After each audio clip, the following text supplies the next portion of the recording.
ফেরা আসুন, আবার ফিরে আসুন, আল্লাহকে ভয় করে, তৃতীয় কাউকে ভয় করবেন না, দুনিয়ার লোভ লালসায় পড়ে যাবেন না। আল্লাহ পাক রিজিকের মালিক, সংসারে যদি অভাব হয় আল্লাহ পাকের কাছে চান।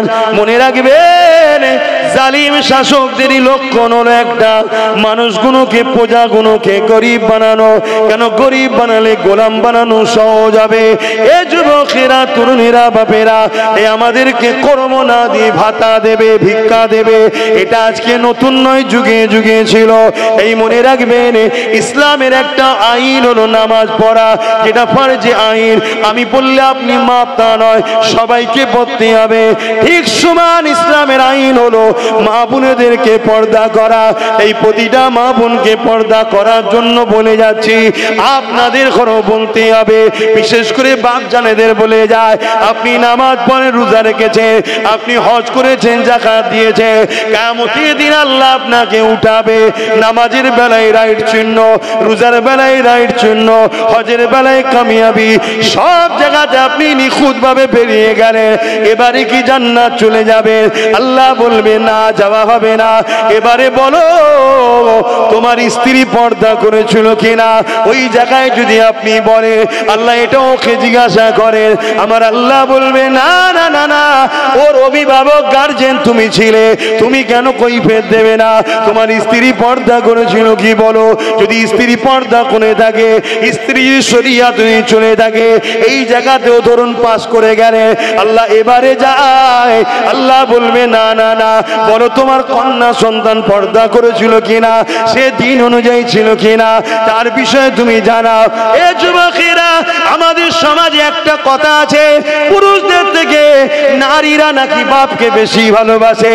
এই কথাটা অস্বীকার করা যাবে না, অতি সত্য কথা। কন্যা সন্তানরা বাপকে বেশি ভালোবাসে, কিন্তু মনে রাখবেন আজকের দিনেতে বাপেরা যদি জাহান্নামে যায়, 100-র মধ্যে 99টা বাপ কন্যার জন্য জাহান্নামে যাবে। শুনছেন তো নাকি? আল্লাহ নবী সাহাবাদিগকে বললেন, বাবারা, দ্বিতীয় কারণ হলো আমার উম্মত উম্মতিরা মার খাবে। তাদের অন্তরেতে লোভ লালসা দুনিয়ার এসে যাবে। এই দুনিয়ার লোভ লালসায় তারা এমন করে দুনিয়াদার হয়ে যাবে, এই জন্যে তারা লাঞ্ছিত অপমানিত হবে।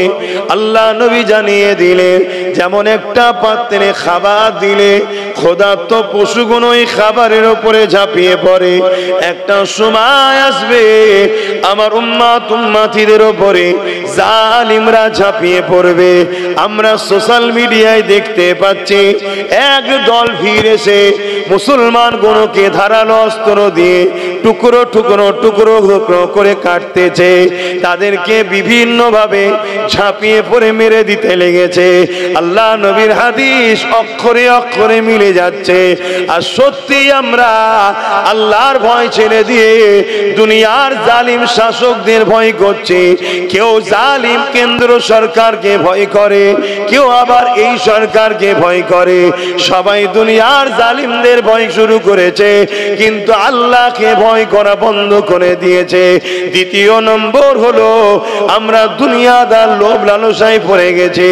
এই লোভ লালসায় পড়ে যাওয়ার জন্য আজকে ক্ষুধার্ত পশুর মতো আমাদের ওপরে ভিড় ঝাঁপিয়ে পড়ছে।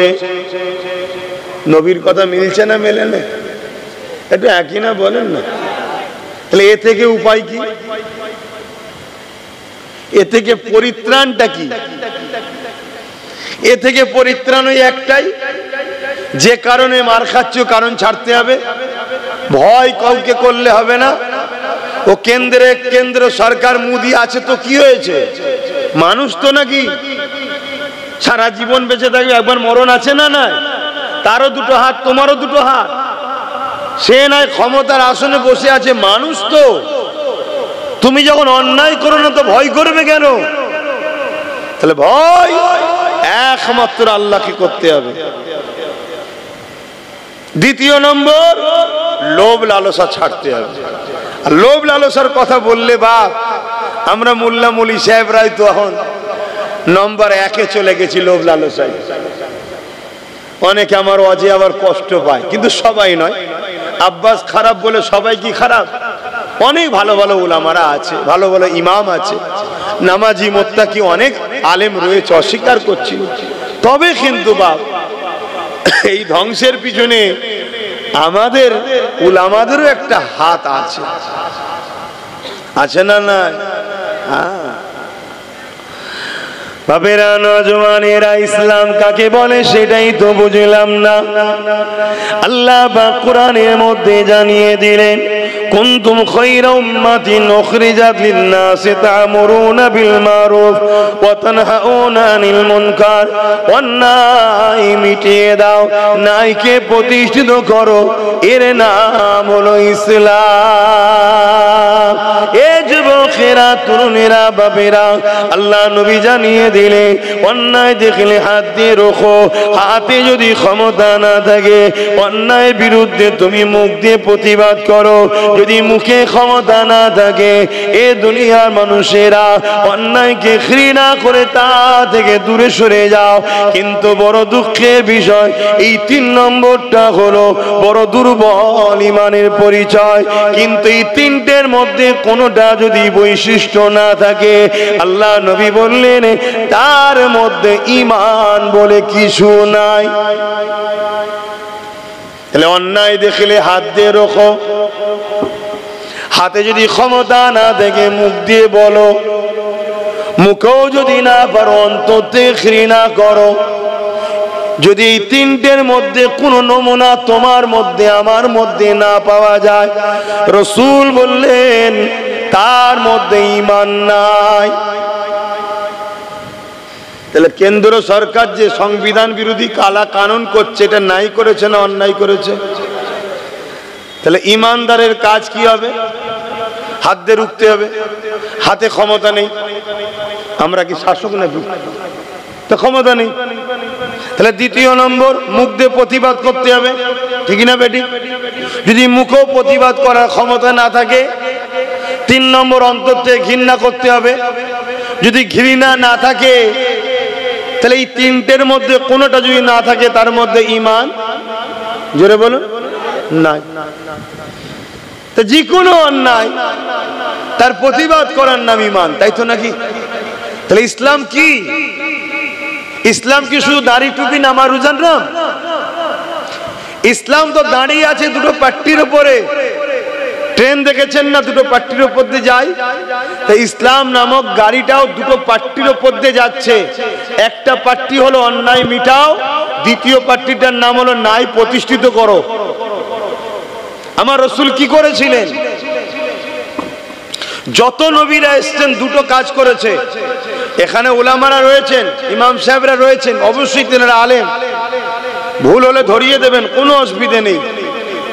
আপনারা পীরের আওলাদ বলে মানেন তো নাকি? তাহলে পীরের আওলাদ ভুল করলে, ভুল করে জাহান্নামে যাক, এটা চান নাকি আপনারা? তাকে ধরানো দরকার আছে না নাই?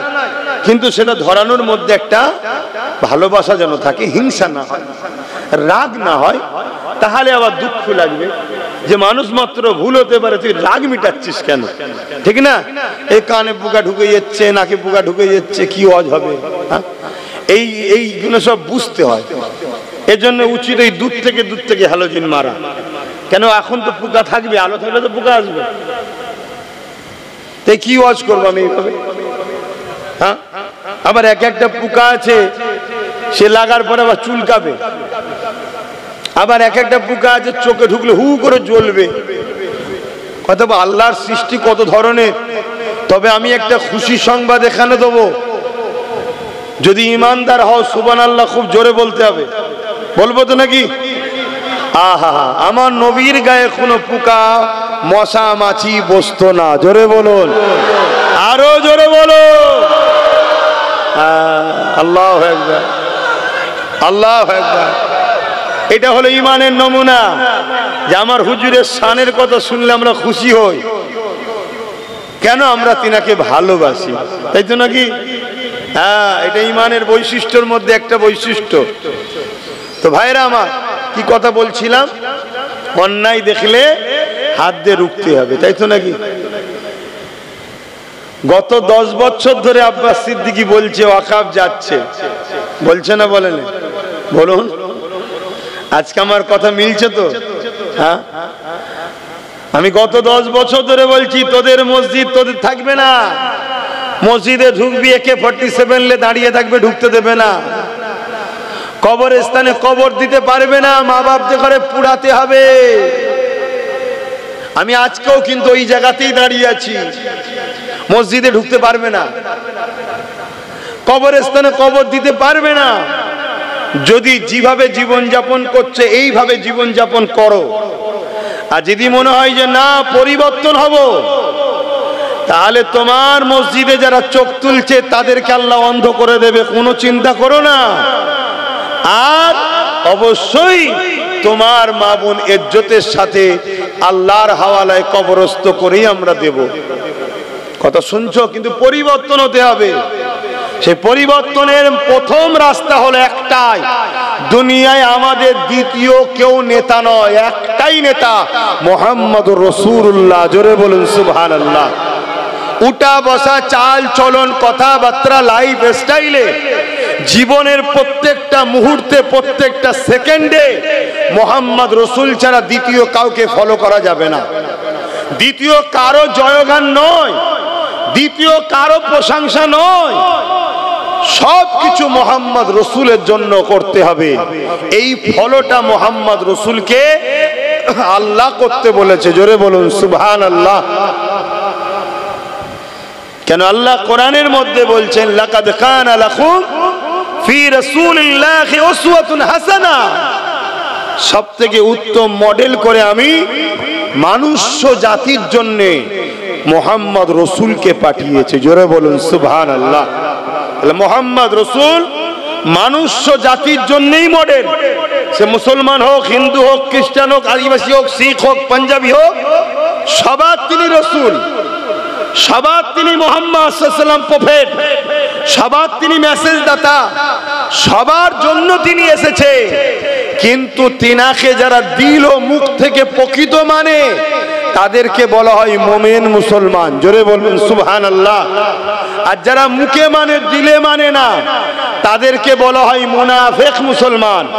আর যারা মুখও মানে না মনও মানে না তাদেরকে বলা হয় গায়ের মুসলমান। বুঝে আসলো?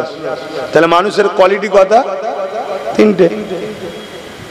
আমরা কোন কোয়ালিটির মধ্যে পড়ছি ভাবতে হবে। ওয়াজ করা হয়ে যেতে পারে বাপ, ঝগড়া টগড়া করিস নি বাপ, ভালো না লাগলে দাওয়াত করবি না, কথা বুঝে আসছে? কিন্তু যেটাই বলবো ইসলামের কথা বলবো, বাইরে বলছি না। তাহলে নাম্বার 1 রাসূল সবার জন্য মডেল। এই জায়গায় একমত তো নাকি? কথা বল। কেন সৃষ্টিকর্তা আমার আলাদা আপনার আলাদা নাকি? প্রত্যেকটা কুল কায়নাতের সৃষ্টিকর্তা একজন। লিল্লাহি মা ফিস সামাওয়াতি ওয়া মা ফিল আরদ, জমিন আসমান এবং এর মধ্যে যা কিছু আছে এই সব কিছু সৃষ্টি মালিক একজন। কে? আমি সবাইকে জিজ্ঞেস করেছি তো, আল্লাহ বলতেও কষ্ট হচ্ছে, তাহলে শাহাদাত আগুন তুলে জবান খুলে বলুন কে? আরো জোরে বলুন কে? আল্লাহু আকবার। তিনি সব থেকে বড়। এই যে আল্লাহ বলাচ্ছি, ভাববেন যে কি হবে, বলাতে কি আছে জানি। ওরে বোকা, একবার আল্লাহ বললে 40টা নেকি হয়। জোরে বলুন সুবহানাল্লাহ। এসেছি যখন যতটুকু ভালো করতে পারিস চেষ্টা করছি, বাকি তো সবসময় খাতা বন্ধ, ভালো কাজ আর হচ্ছে কই? তাহলে 1 নম্বর, তিনি সবকিছুর মালিক। তিনি আমার রাসূলকে আমাদের জন্য মডেল করে পাঠালেন। সবাইকে মডেল, সবার জন্য। যারা মুখ ও দিল থেকে মানে তাদেরকে বলা হয় মুমিন মুসলমান। তারা বেহিসাব এবং হিসাব দিয়ে ভুল যদি হয়েও যায় আল্লাহর জান্নাতে যাবে। জোরে বলুন সুবহানাল্লাহ। দ্বিতীয় নম্বর হলো মুখে মানে যে নবী মানি, দিল থেকে মানে না। কেন মানি? মুখে বলে মুসলমানদের মধ্যে ঢুকে আস্তে আস্তে মুসলমানদের মধ্যে হাজারো দল তৈরি করতে হবে।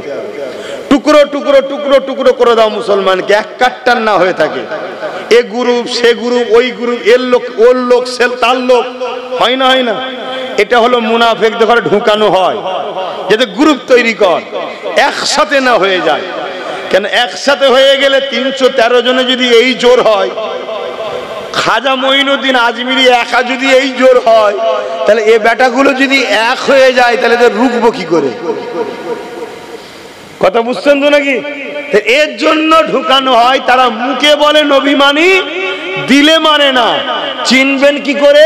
চিনার নমুনা হলো এটা, নামাজ, রোজা, দাড়ি, টুপি, হজ, যাকাত, দান, খায়রাত সব বিষয় করে, সব বিষয়ে আলোচনাও করে, নবীর শান মর্যাদা আদব করে না, আর আলোচনা করতেও চাই না।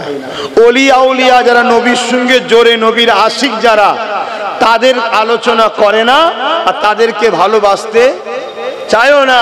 এটা হলো মুনাফিক মুসলমানদের একটা বড় নমুনা বলে যাচ্ছে। কথা মাথায় থাকবে। আল্লাহ নবী বলেছেন মুনাফিকের আরেকটা নমুনা হলো যারা, আমার নবী বলছেন আমার খানদানের সমালোচনা করে, তারা হলো মুনাফিক। আর মুমিনের বৈশিষ্ট্য হলো, রাসূল বলছেন যারা আমার খানদানের সমালোচনা বলুন করবে না। হ্যাঁ, মুনাফিকের আরো নমুনা আছে, মুখে এক অন্তরে এক, কথা বলে মিথ্যা বলে, ওয়াদা খিলাফ করে, এগুলো সব নমুনা।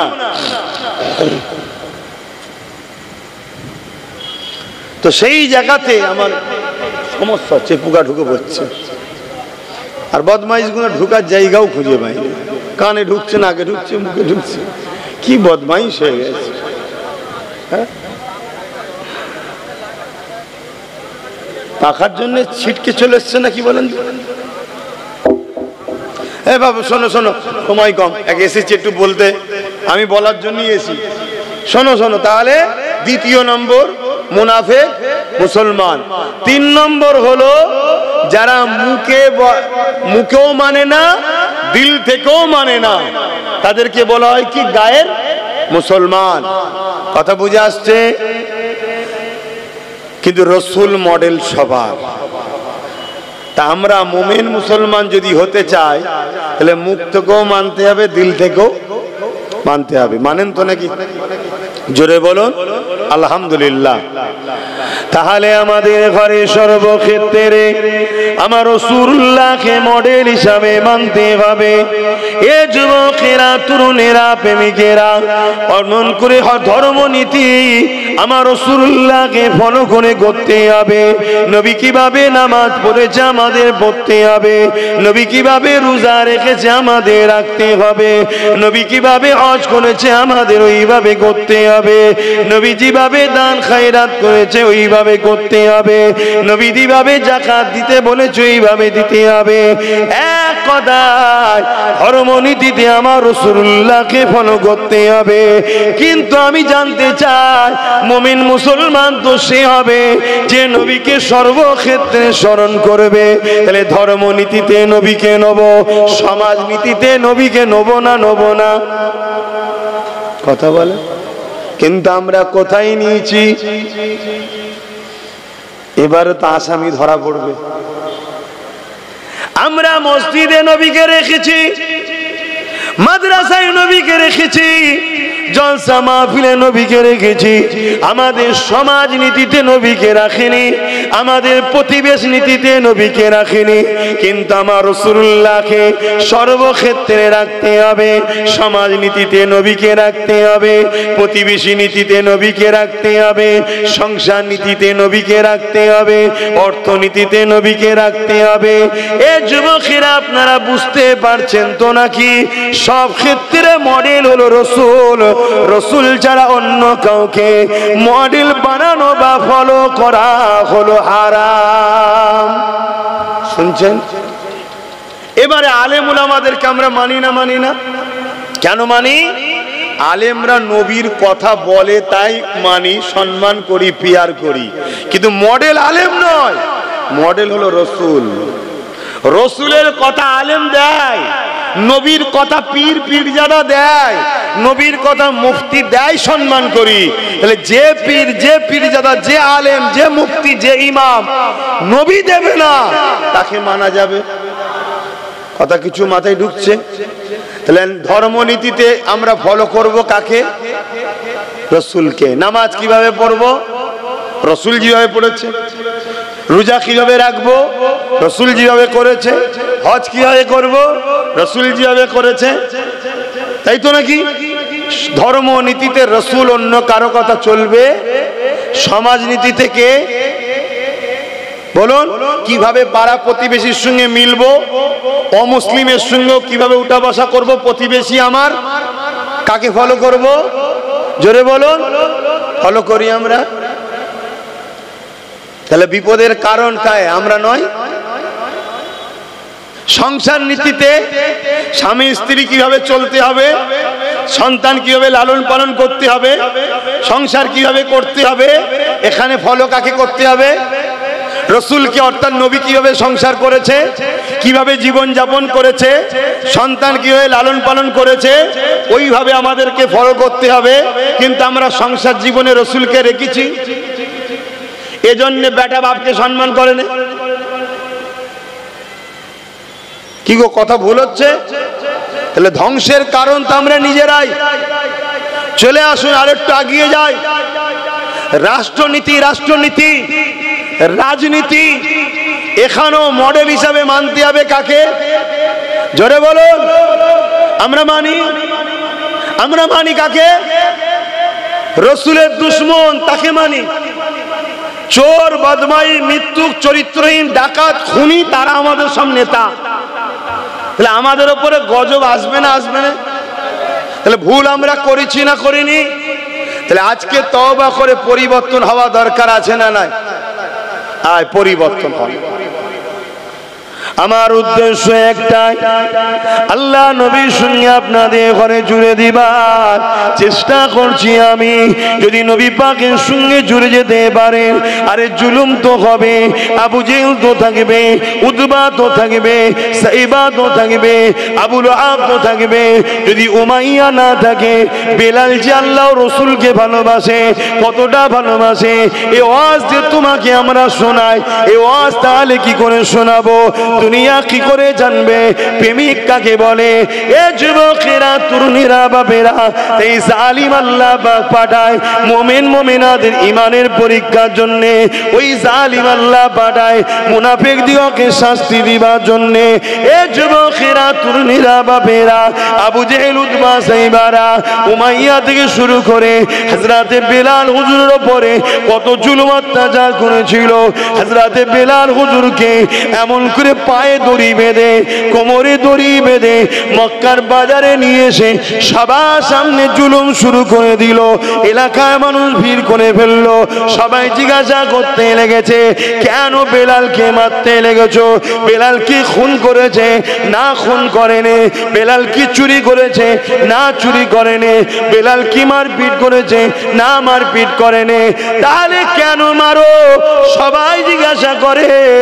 উমাইয়া বলতে লেগেছে, এই বেলালকে আমি খরিদ করেছি, আর এই বেলাল নিজের জীবনটা আমাদের কথায় আর চালাইনি, মুহাম্মদ রাসূলুল্লাহর কথাই চালাতে লেগেছে।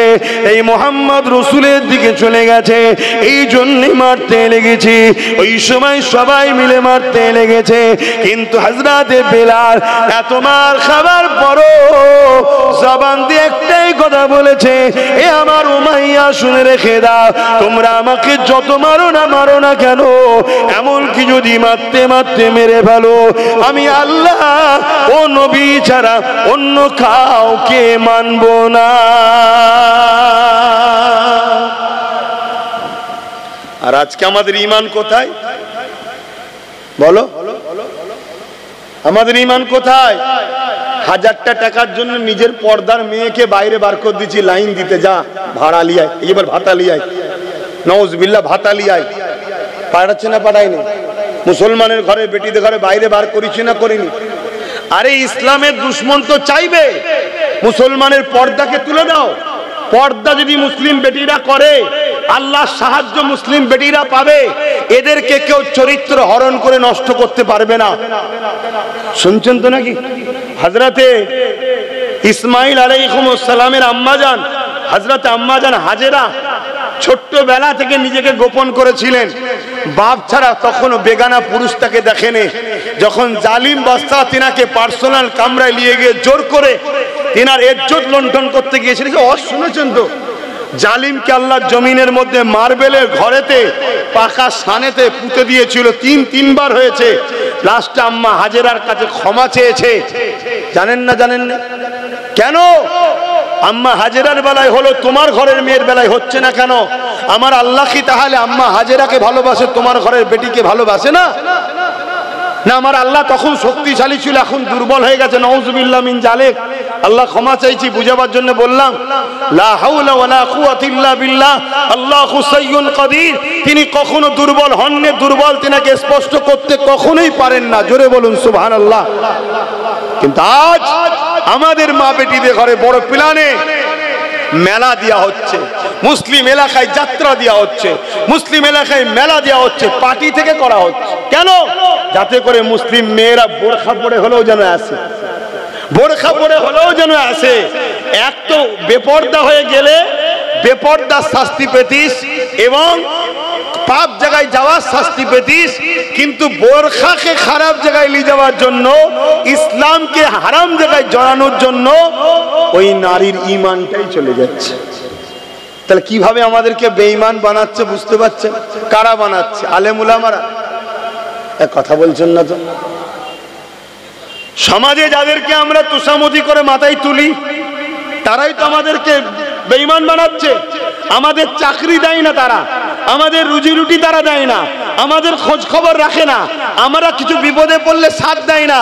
আমাদের ওয়াকফ বিলের জন্য, মসজিদ মাদ্রাসাকে দখল করার জন্য ও যেমন চুরি করার চেষ্টা করছে, ইনি আবার বলছে দিল্লি চলে যাও, এখানে আন্দোলন নয়। এক্ষেত্রে কোনো বেটা আমাদের সাথ দেয় না। দেবে কি? স্কুল বন্ধ কর, মদের দোকান দে। কেন মদের দোকান দেবে? যাতে করে মুসলিম ঘরের যুবক ছেলেটা 10 বার দূরে থাকলেও 11 বারের মাথায় যেন একবার মদটা খেয়ে নেয়। আর মদটা যখনই খাবে ওর শরীরে হারাম ঢুকে গেল, ওই শরীরের রক্তটা হারাম হবে। হারাম রক্ত যে শরীরে থাকে, ওই শরীর কখনো তোমার ভালো আল্লাহর পাক জান্নাতে এবং দুনিয়ায় আল্লাহর সাহায্য, তার দ্বারা পাপ করা, খুন করা, জুলুম করা সহজ না, সহজ না। একটা নারী একটা মুসলিম ছেলেকে খারাপ করার জন্য উঠে পড়ে লেগেছে। এসব তো ইতিহাসও আপনারা পড়বেন না, এটা নতুন নয়, যুগ যুগ ধরে চলে আসছে। মুসলিমদের ঘরে পাপ রাস্তায় নামাও, কেন? পাপ রাস্তায় না নামলে এরা আল্লাহর সাহায্য পাবে। আর আল্লাহর সাহায্য যদি পায়, বদরে 313 জন যেমন জিতেছে, এরাও জিতবে। জোরে বলুন সুবহানাল্লাহ।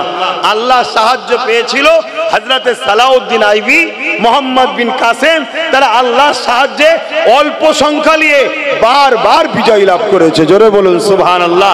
আল্লাহর সাহায্য পেয়েছিল হযরতে খালিদ বিন ওলীদ, মাত্র 3000 সৈন্য নিয়ে 2 লক্ষ রোমের বিরুদ্ধে লড়াই করে আল্লাহ তাকে সেখান থেকে বিজয়ের সাথে, সম্মানের সাথে ঘরে ফিরিয়েছে। জোরে বলুন সুবহানাল্লাহ।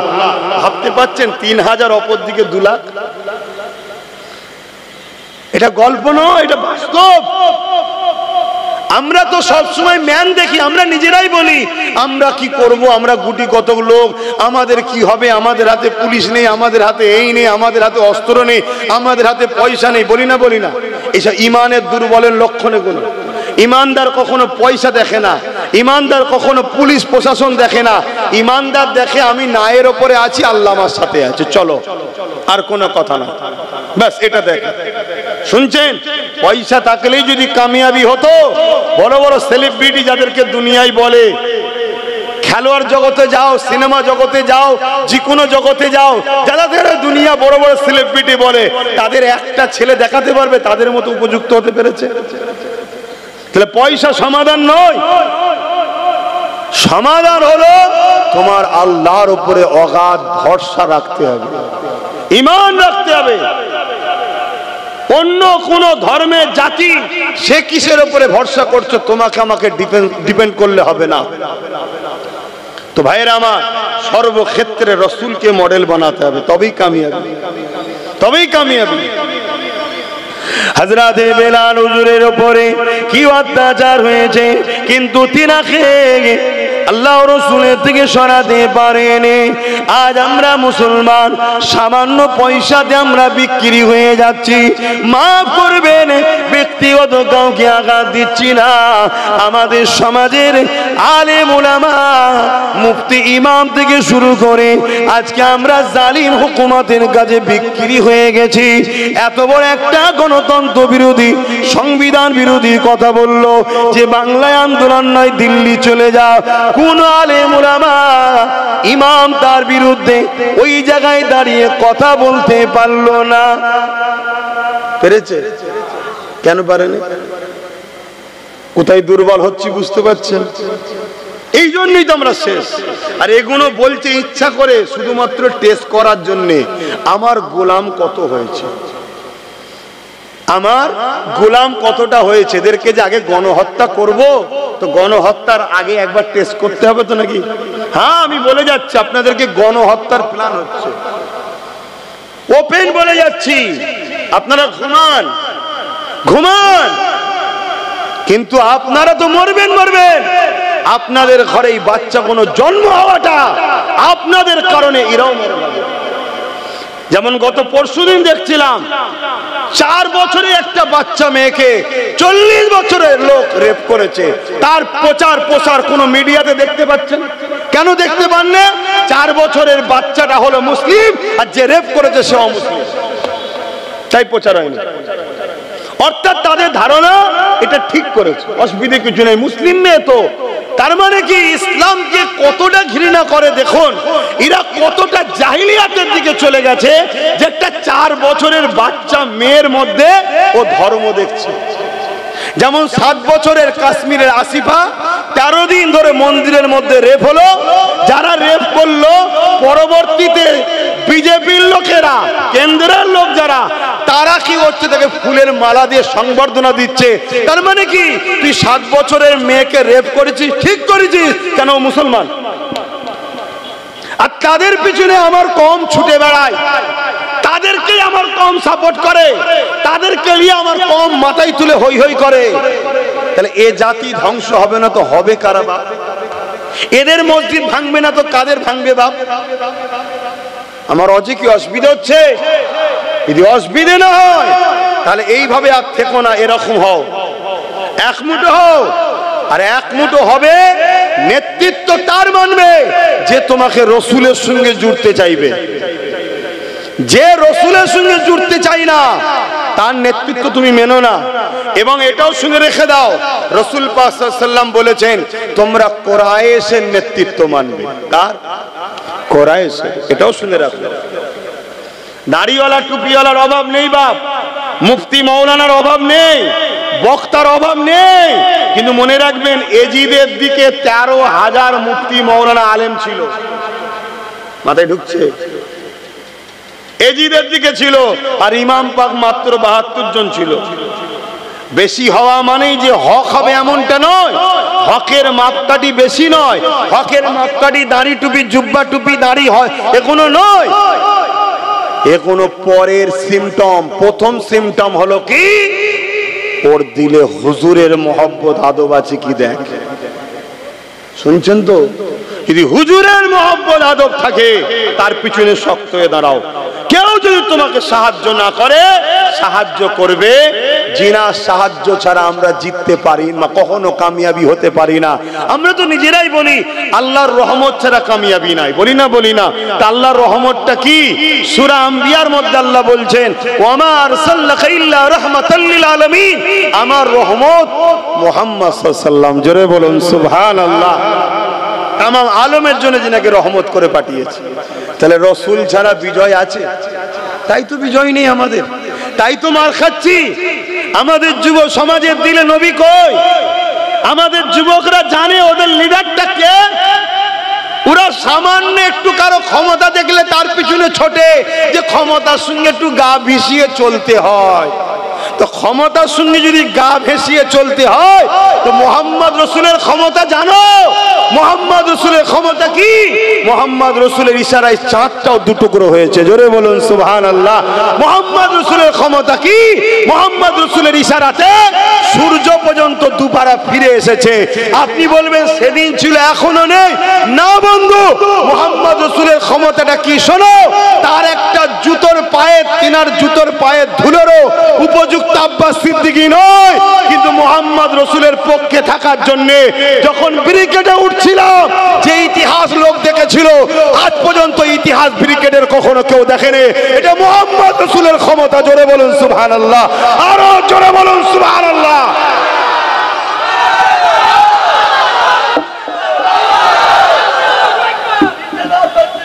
মোহাম্মদ রসুলের ক্ষমতা জানো নাকি? মোহাম্মদ রসুলের একটা গোলাম, একটা গোলাম এই বাংলায় কি কেন্দ্রকে রাজ্য উভয় সরকারের ঘুমকে হারাম করে দিয়েছে, নাম তার নওশাদ সিদ্দিকী। একটা গোলাম। শুনছেন তো নাকি? কষ্ট হলো নাকি কথা শুনে? আরে বাস্তব কথাটা শোনো। তুমি কার পিছনে ছুটছো? তুমি কোন মুসলমানকে কম্পেয়ার করছো? হজ হাউসের মধ্যে মদের বোতল পাওয়া যাচ্ছে, যেখানে মদ থাকে সেখানে নারী জাইনের কি মানে আছে? সেখানে তুমি এহরাম বেঁধে হজ করতে যাচ্ছ? তাহলে তোমার হজটাকে, এত পবিত্রতা জিনিসটাকে রাজ্য সরকার কিভাবে তুচ্ছ করছে বুঝতে পারছো না? কথা মাথায় ঢুকছে? আমার কথায় আপনারা বেজার হচ্ছেন কেন? আমার মুসলমানের মধ্যে কিছু মুসলমান আছে কেন্দ্র সরকারের বিরুদ্ধে বলো, রাজ্যের বিরুদ্ধে বলা, তার মানে কি ও মূলত কেন্দ্র সরকারের বিরোধী, রাজ্য সরকারের দালাল। আর আমরা বলবো অন্যায়ের বিরুদ্ধে, সে কেন্দ্র হোক আর রাজ্য হোক আর আমেরিকা হোক আর প্যালেস্টাইন কি বলে ইসরায়েল হোক, অন্যায় যে করবে সে যদি আমার মায়ের পেটের ভাই নওশাদও যদি অন্যায় করে, তার বিরুদ্ধে আব্বাসকে বলতে হবে, তবেই আব্বাস মোহাম্মদ রসুলের গোলাম হবে। যে আমার ভাই হয়, ও অন্যায় করছে, করুক যে যাচ্ছে না, অন্যায় অন্যায়। শুনছেন না শোনেন না? তো ভাইরা আমার, এখনো সময় আছে, আমি আবার বলছি এখনো সময় আছে, পরিবর্তন হন, এখন অ্যাক্টিভ হন, একটাই কথা বলুন, আমরা কারো পক্ষে নয়, কারো বিরুদ্ধে নয়, যে আমাদের ভাগিদারি দেবে আমরা তার সাথে আছি। ভাগিদারি ভাড়া নয়, ভাতা নয়, দালালি নয়, পাওনার হিস্সা। শুনছেন তো নাকি? আমার কথায় কষ্ট পেয়েছেন? এই মসজিদকে যদি বাঁচাতে চান, এই মাদ্রাসাকে যদি বাঁচাতে চান, কবরস্থানকে যদি বাঁচাতে চান, আল্লাহ দ্বীনকে যদি মাথা তুলে পালন করতে চান, যারা বাধা হয়ে দাঁড়িয়েছে মসজিদের বিরুদ্ধে, মাদ্রাসার বিরুদ্ধে, কবরস্থানের বিরুদ্ধে, আল্লাহ দ্বীনের বিরুদ্ধে, এই যুবকেরা 10 দিন 12 দিন ধরে রাস্তা আটকে বিভিন্ন ধর্মের মানুষেরা ধর্মীয় কাজ করছে। হ্যাঁ, দেশ সবাই করবে, তার বেলায় কোনো আপত্তি নাই। 5 মিনিটের নামাজের জন্য রাস্তার উপরে দাঁড়ালে যারা ফাইন করবে বলছে, এই ক্ষমতা তারা কোথা থেকে পেল? জলসা করতে গেলে বলছে পারমিশন দেব না, জলসা করতে দেব না, দিনের আলোচনা করতে দেব না। এই প্রশাসন এই কথাটা বলছে, এই ক্ষমতাটা পেল কোথা থেকে? তোমাকে আমাকে ভাবতে হবে, এই পাওয়ারটার নাম হলো রাজ পাওয়ার। তাদের কাছে রাজ পাওয়ার আছে, এই ক্ষমতা দিয়ে আমার মসজিদের বিরুদ্ধে আইন করেছে, রাজ পাওয়ার আছে, কবরস্থানের বিরুদ্ধে আইন করেছে, রাজ পাওয়ার আছে, তাই তারা এমন করে মাদ্রাসাকে মিটাতে চাইছে। আজকে সুপ্রিম কোর্টে কেস চলছে, তাই তো নাকি? আবার এই কেস নিয়েও কত নাটক হচ্ছে জানেন? আমি হাসবো না কাঁদবো? কিছু লোক দেখি খালি খামাকায় সুপ্রিম কোর্টে ঘুরতে যাচ্ছে, যে ফটো তুলে ছেড়ে বলছে কেস করে দিয়েছে, মানে সমাজের কাছে আমি হুজুর হব, নেতা হব। শুনছেন তো নাকি? অথচ নেটে সার্চ করো, ওয়েবসাইট আছে, তো সুপ্রিম কোর্ট ওয়েবসাইট আছে, ওয়েবসাইটে সার্চ করো, তাদের নাম নেই। তাহলে এটা 2 নম্বরই তো। এইভাবে যদি আমার কওমের মাথায় বসে মোল্লা মৌলী সাহেবদের একটা অংশ 2 নম্বরই করে, তাহলে এই জাতি ধ্বংস তো হবে ভাব। আর তাদের ঘরে যদি আমরা আপন মনে করেলি বিপদ আছে না? খুব ভালো তাহলে শোনে, তাহলে কেসটা চলছে সুপ্রিম কোর্টে, তাই তো নাকি? কিন্তু উত্তরপ্রদেশে অলরেডি মসজিদ, মাদ্রাসা, কবরস্থান বোল্ডুজার দিয়ে সব ভেঙে শেষ করে দেওয়া হচ্ছে। তা সুপ্রিম কোর্ট মানছে? মানছে? তাহলে কোন পাওয়ারে মানে না? জোরে বলুন, জোরে বলুন। ও ভালো বোঝো, আছে তোমাদের রাজ পাওয়ার? বলো তোমাদের রাজ পাওয়ার আছে? কারণ কেউ যদি বলে কেন নেই, কে বলেছে? আমাদের তো দিদি আছে। কে বলেছে? মমতা তোমাদের? মমতা যদি তোমাদের হয় তাহলে যখন আমার রাসূলুল্লাহর বিরুদ্ধে কথা হলো এই বাংলায় আন্দোলন করার সময় কেন বলেছিল দিল্লি চলে যাও? বলেছিল না? বলেন। মমতা যদি তোমাদের হয় তাহলে ওয়াকফ আন্দোলন এই রাজ্যে হবে বিজেপির বিরুদ্ধে আন্দোলন, তাই তো নাকি? ওয়াকফটা তো বিজেপি আইন করেছে, ওর বিরুদ্ধে আন্দোলন। তুমি যদি সত্যি বিজেপির বিরোধী হও তোমার তো উচিত এদের সাথ দেওয়া, এরা আরো বেশি করে বিরোধী করো, তোমারই তো ফায়দা হবে। না না, আমিও তো চাই মসজিদ মাদ্রাসা শেষ হোক। কেন? বিজেপিও যার ইশারায় চলে, আমিও তার ইশারায় চলি। আমাদের মেন অফিস হলো নাগপুরে। বুঝছো না? বুঝুনি? এবারে যদি কোনো বন্ধুর আমার কথায় সমস্যা হয় আমি তাকে ঠান্ডা মাথায় বলবো একটু মন দিয়ে শোনো, শোনার পরে যদি মনে হয় লিবান নেবে না বাদ দেবে। আচ্ছা, বিজেপি ওয়াকফ কালা কানুনে কি কি আইন করেছে জানেন আপনারা? হ্যাঁ, সব বলার তো সময় নেই এখন, একটা শুধু বলছি। তার মধ্যে একটা আইন করেছে যে ওয়াকফ কমিটির মধ্যে, বোর্ডের মধ্যে অমুসলিমকে রাখতে হবে। তা আমার মসজিদ কমিটি, মাদ্রাসা কমিটি, কবরস্থান কমিটি, ধর্মীয় কমিটিতে অমুসলিম থেকে কি করবে? এটা হলো বিজেপি করতে চাইছে, কেন্দ্র সরকার এটা করতে চাইছে। কথা মাথায় ঢুকছে? এটা ঠিক করছে না অন্যায় করছে? এর বিরুদ্ধে লড়াই দরকার আছে না নাই? লড়াই হচ্ছে, প্রতিবাদ হচ্ছে, সুপ্রিম কোর্টে কেসও হচ্ছে। এমনকি গর্বের সাথে বলছি নওশাদ সিদ্দিকও কেস করেছে, কেস চলছে। আজকে আবার একটা শুনানি ছিল, কিন্তু তিনি জজ সাহেব রায় দিয়েছে 15 তারিখ আবার শুনানি হবে। কেন? 13 তারিখে জজ সাহেবের রিটার্ন আছে। আমি কিন্তু ভয় খাচ্ছিলাম, রিটার্ন যখন আছে ঘাবড়ে না যায়। কেন? আমরা দেখেছি বাবরির রায় যে দিয়েছিল তার রিটার্নই ছিল, রায়টা দিয়ে টুক করে বেরিয়ে গেল। তো যাক, এই জজ সাহেবকে ধন্যবাদ জানাই যে দেশের সংবিধানকে আপনি মান্যতা দিয়ে আপনি আরো শোনার জন্য সুযোগ দিয়েছেন। মানুষের আস্থার উপরে যেভাবে রায় দিয়েছিল বাবরি মসজিদের বিরুদ্ধে, ওই জজকে ধিক্কার জানায়, ধিক্কার জানায়। সংবিধানের বিরোধী কাজ করেছে ওই জজ সাহেব, কিন্তু এই জজ সাহেব তিনি যথেষ্ট সংবিধানকে মান্যতা দিয়ে আগামী দিন ঠেলে দিয়েছে, তাই তেনাকে ধন্যবাদ জানাই। মনে রাখবেন, জজ সাহেব একটা মানুষ, তিনিও যদি সংবিধান বিরোধী কাজ করে সেও কিন্তু আমাদের আপন নয়। কেন? দেশ আগে, সংবিধান আগে, জজ আগে নয়। মাথায় ঢুকছে না? ঢোকে নেই? আমাদের মধ্যে একটা প্রচলন আছে, কোর্ট যখন বলে দিয়েছে আর বলা যাবে না, এটা ভুল কথা। সংবিধান বিরোধী যদি রায় হয় মানা যাবে না। সংবিধানের পক্ষে হলে আব্বাসের ঘাড়কে মানতে হবে। শুনছেন না? তো সুপ্রিম কোর্ট রায় দিয়েছে 15 তারিখে আবার শুনানি হবে। শুনছেন তো? তো আমরা অপেক্ষায় থাকবো। আন্দোলন বন্ধ করে ঘুমাবো তো নাকি? ঘুমাবেন না কেন? অনেকে তো আন্দোলন বন্ধ করে দিয়েছে। কেন? দিদি বলে দিয়েছে আমি তো বাংলায় করতে দেবো না, কেন আন্দোলন করছিস, তাই বন্ধ করে দিয়েছে, দিয়ে সব ঘুমোচ্ছে। ঘুমালে হবে? আন্দোলন বাড়াতে হবে। আর আহলে সুন্নাত ওয়াল জামাতের ছেলেরা আন্দোলন করতে যাচ্ছে, প্রশাসন গাড়ি ভর্তি লোক নিয়েছে, বন্ধ করে দিচ্ছে। কেন? আমি তো রোডে আন্দোলন করিনি, আমার ছেলেদেরকে বলেছি রোডে নয়। কেন? রোড সবাই যাতায়াত করছে, যারা যাতায়াত করছে তারা কি আইনটা তৈরি করেছে নাকি? আমাদের লড়াই কি হিন্দুদের বিরুদ্ধে, আদিবাসী, সাঁওতাল, বাগদি কোনো মানুষের বিরুদ্ধে না? আমাদের লড়াই কেন্দ্রের জালিম সরকার যে বিল করেছে তার বিরুদ্ধে, ঠিক তো নাকি? কেন? সে বিলটা করেছে এক ধর্মের বিরুদ্ধে, দ্বিতীয় হলো সংবিধান বিরোধী আইন তৈরি করেছে। অতএব আমার দেশের সংবিধানকে যে মানবে না সে দেশের মাথায় বসে আছে, তো কি হয়েছে? তার বিরুদ্ধে আমরা বিরোধী করব, ঠিক না বেঠিক?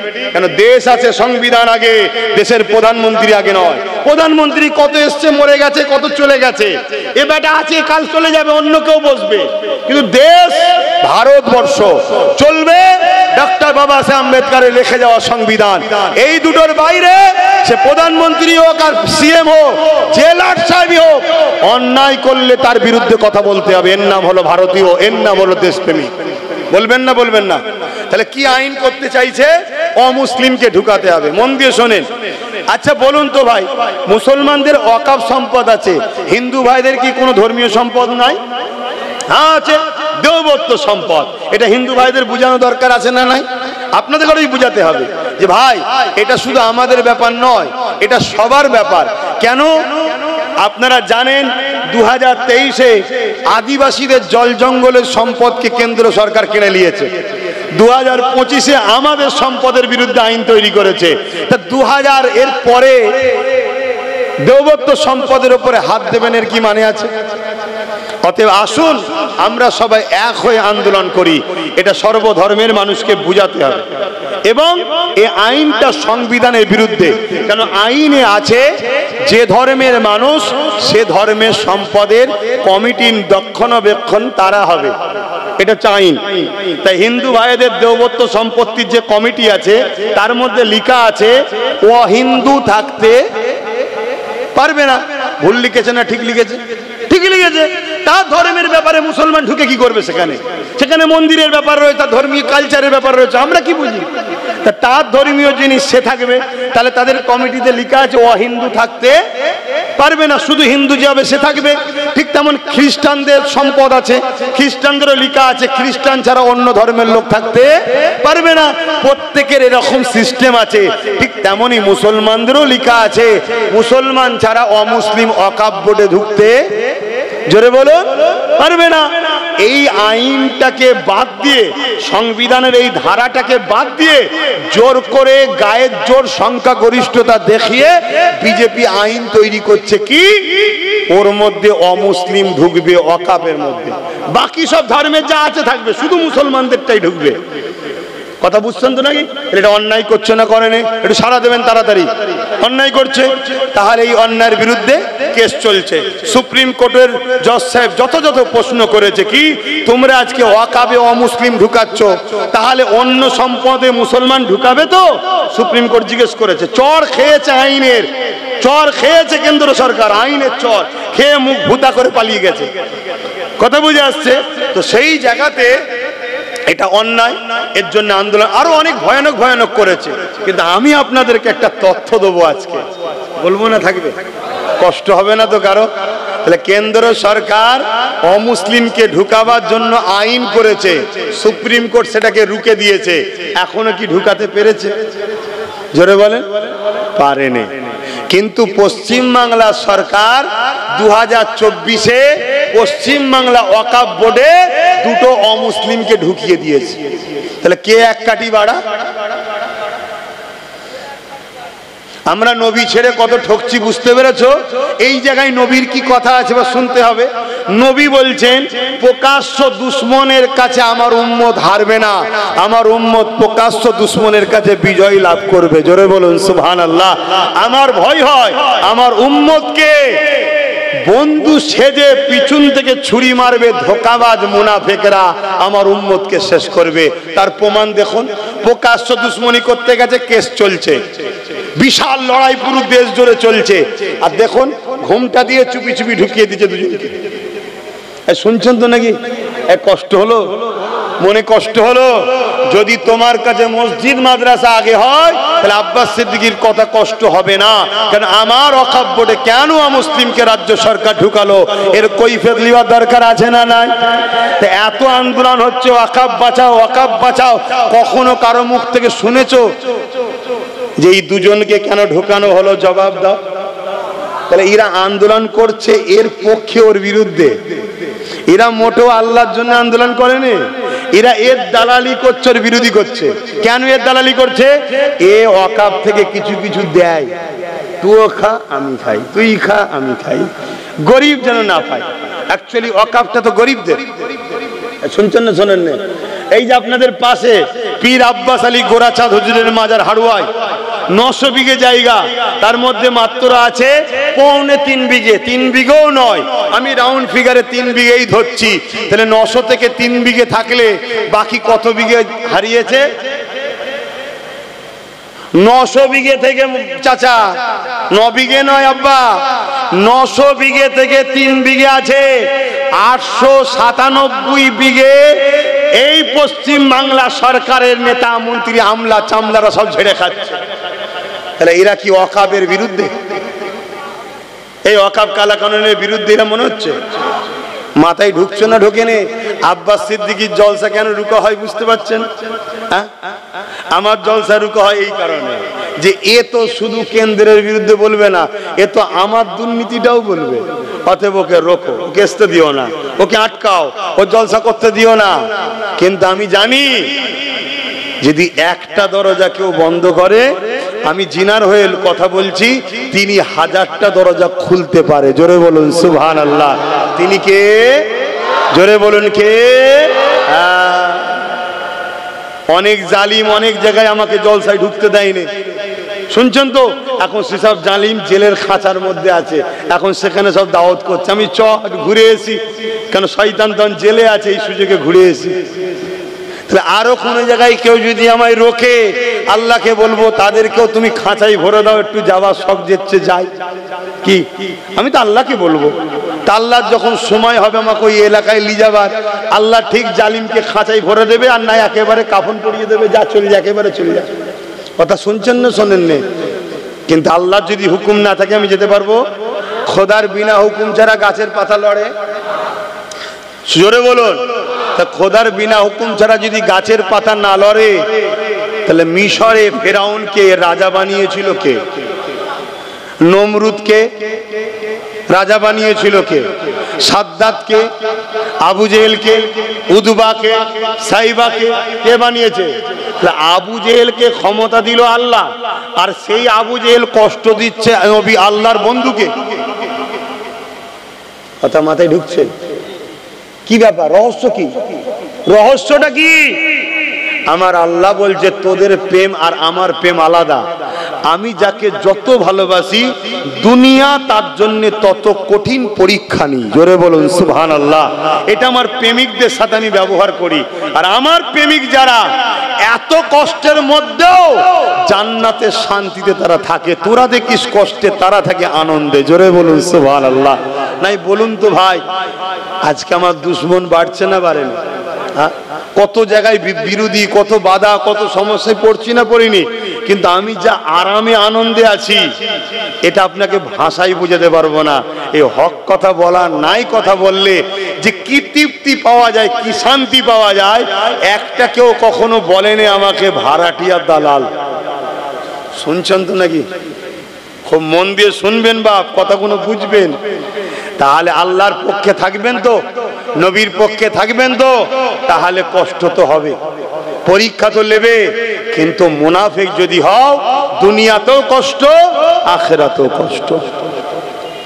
বাপেরা, নওজওয়ানেরা, তরুণেরা, আল্লাহ নবী, নবী, দয়া নবী উপরে অনেক জুলুম অত্যাচার হয়েছে। এত কষ্ট আমার নবী পাক পেয়েছে, কোন নবীর ওই কষ্ট পাইনি। আমার নবী পাক আল্লাহ এত দিক দিয়ে আজমেছে, কোন নবীদের ওইভাবে আজমাইনি।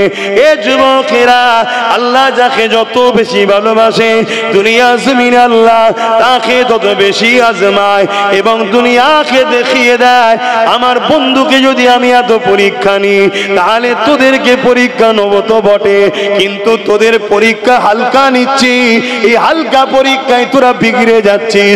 তাহলে তোরা যে আমাকে ভালোবাসিস বলি, এই ভালোবাসাটা তোদের ছলনা ছিল, এই ভালোবাসা তোদের নাটক ছিল।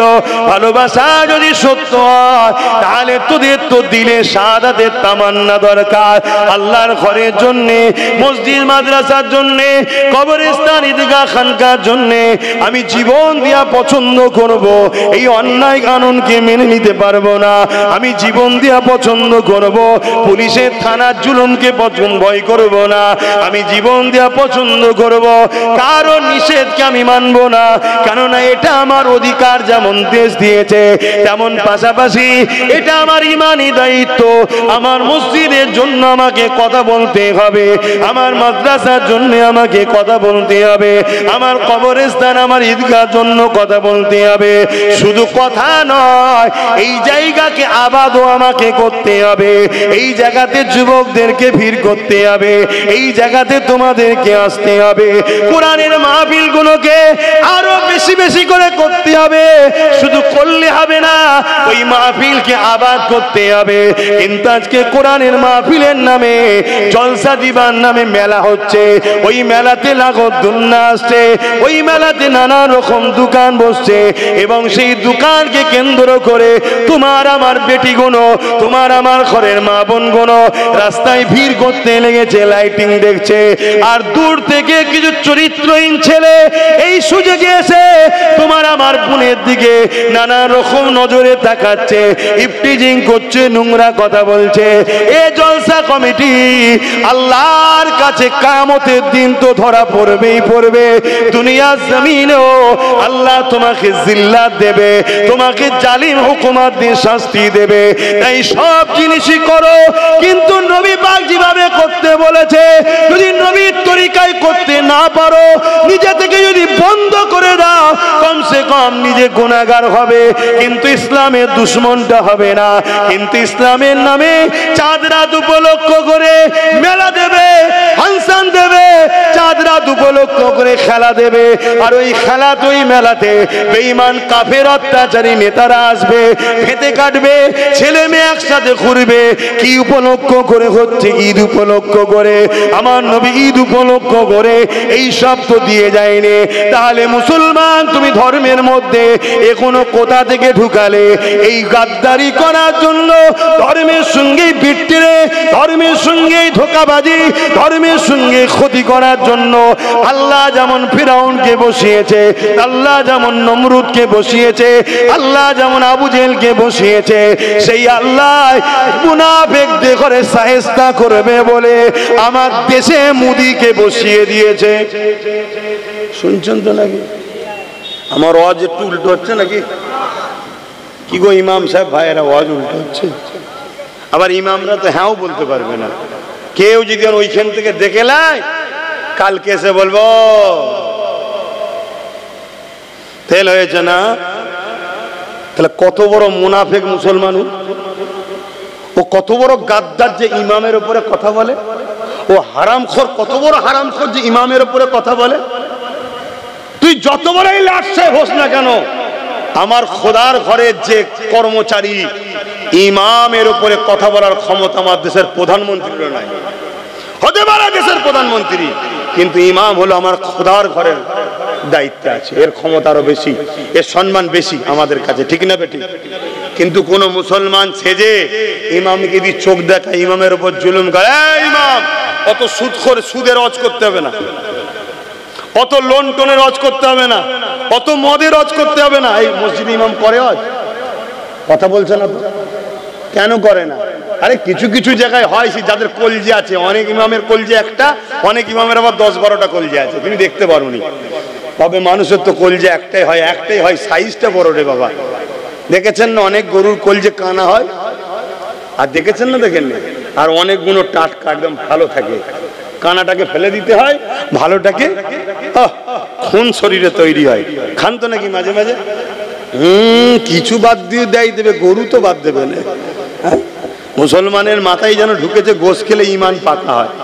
কে বলেছে সব কথা? হ্যাঁ, আমরা মুহাম্মদ রসুলের উম্মত। হ্যাঁ, আল্লাহ হালাল করেছেন, খাবেন, আমি ওর বিরুদ্ধে নাই। কিন্তু আজকাল যে আমাদের শরীরের টেম্পার, এই শরীরে কিন্তু ওই প্রোটিন হজম করার ক্ষমতা নাই। তাই কখনো সখনো হালকা ফুলকা খেলেন। আবার আমাদের যা রান্না করে মুসলমানরা, তরকারির উপরে 1 ইঞ্চি সুরো, মানে তেল। শুনছেন তো? বলো হুজুর আবার খাওয়ার পিছনে চলে গেল। দাদা খাওয়াটা বাদ দিলাম, যা খাওয়াটা বাদ দিয়ে দিলাম। লেন, এই তোদের 3 জনের কি হয়েছে রে? কি সমস্যা হয়েছে দেখেছি, তাও পালাচ্ছে কেমন দেখেছিস? ওদের তিনজনের কি একসাথে কিছু চাপ লেগেছে নাকি? কি সমস্যা হলো তিনজনের? আমার অজে কষ্ট হলো।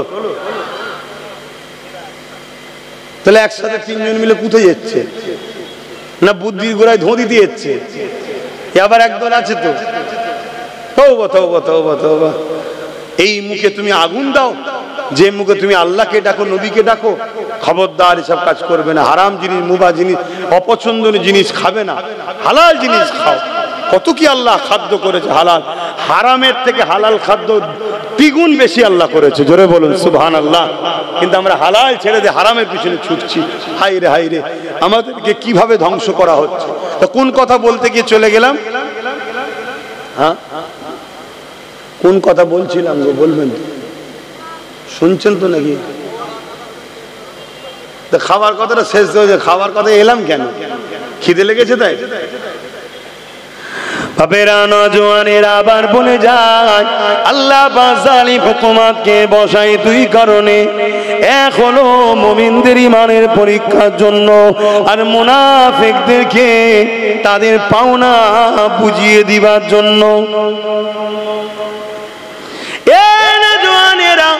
আমরা দেখেছি পাকা আমের সাথে কাঁচা আম মিশে থাকার জন্য কখনো কখনো ঝড় এলে কাঁচা আমও একটা দুটো পড়ে না।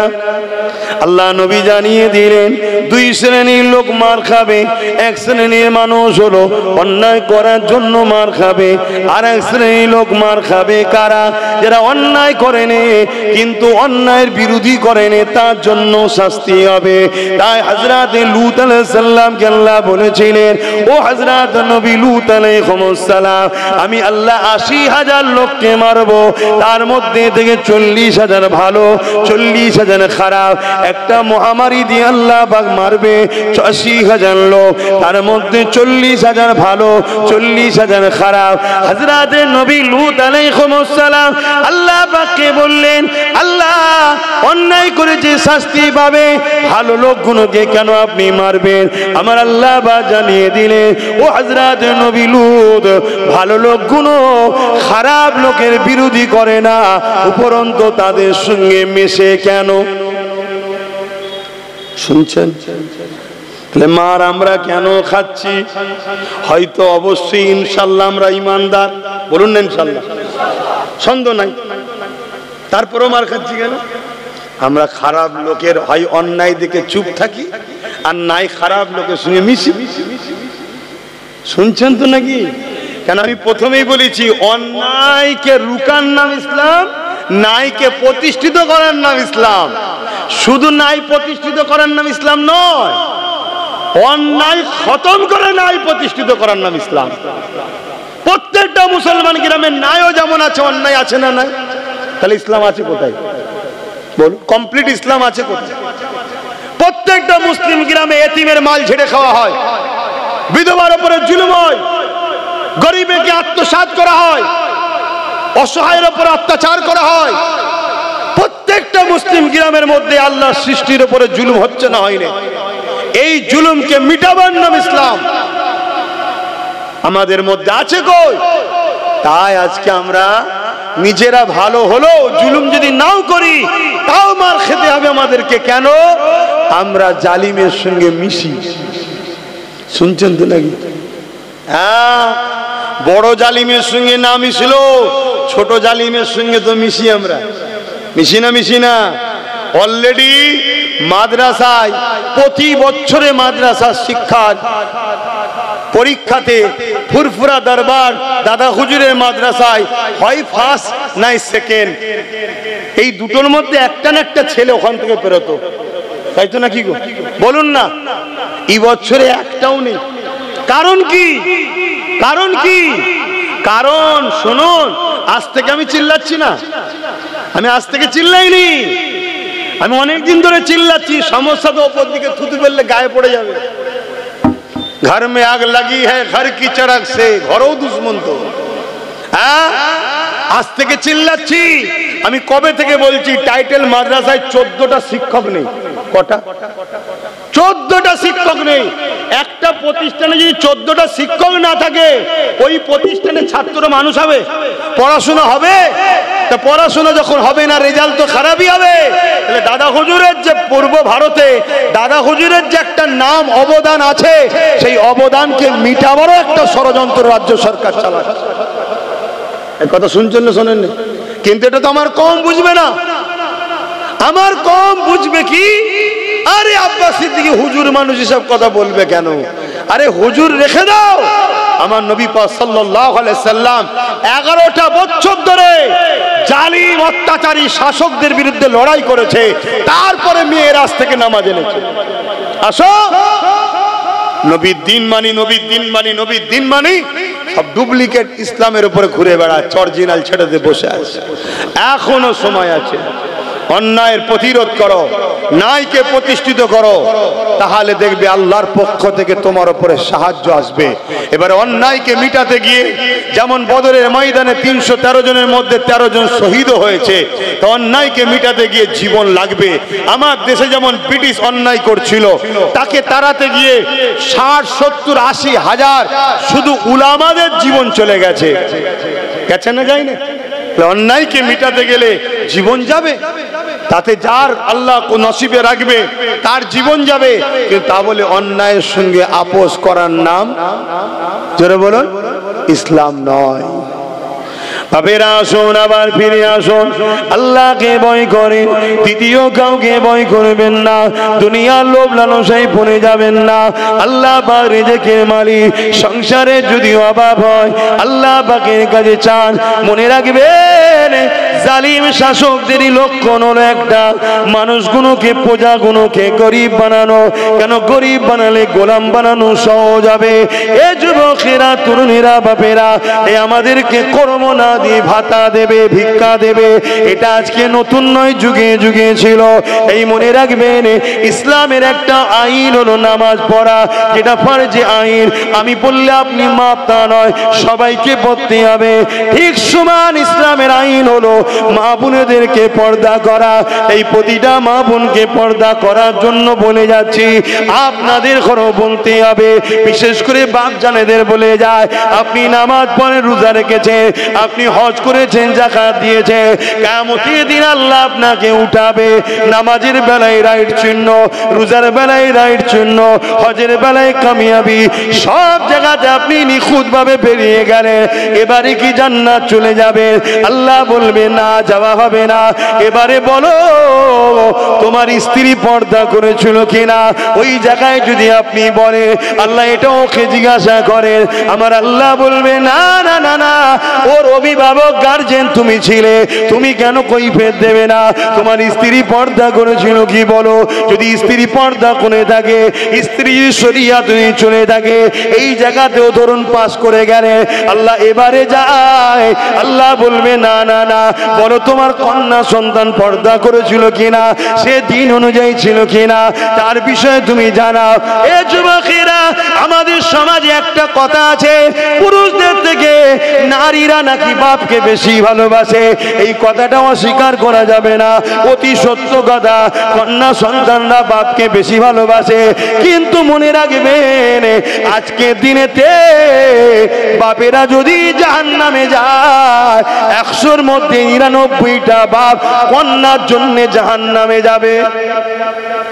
শুনছেন তো নাকি? আমার আজ কি ইসলাম বিরোধী হচ্ছে? কেন কন্যার জন্য যাবে? প্রত্যেকটা মেয়ের হাতে এখন মোবাইল, আর ওই মোবাইলে সেলফি তুলছে আর ডাউনলোড করছে। লাখো কোটি লোক দেখছে, চোখে জেনা হচ্ছে। যে দেখছে তারও জেনা, আর যে বেটিটা করছে তারও ওই পাপ হচ্ছে। এর জন্য বাপকে কিয়ামত দিন ধরা হবে। শুনছেন আব্বাজান?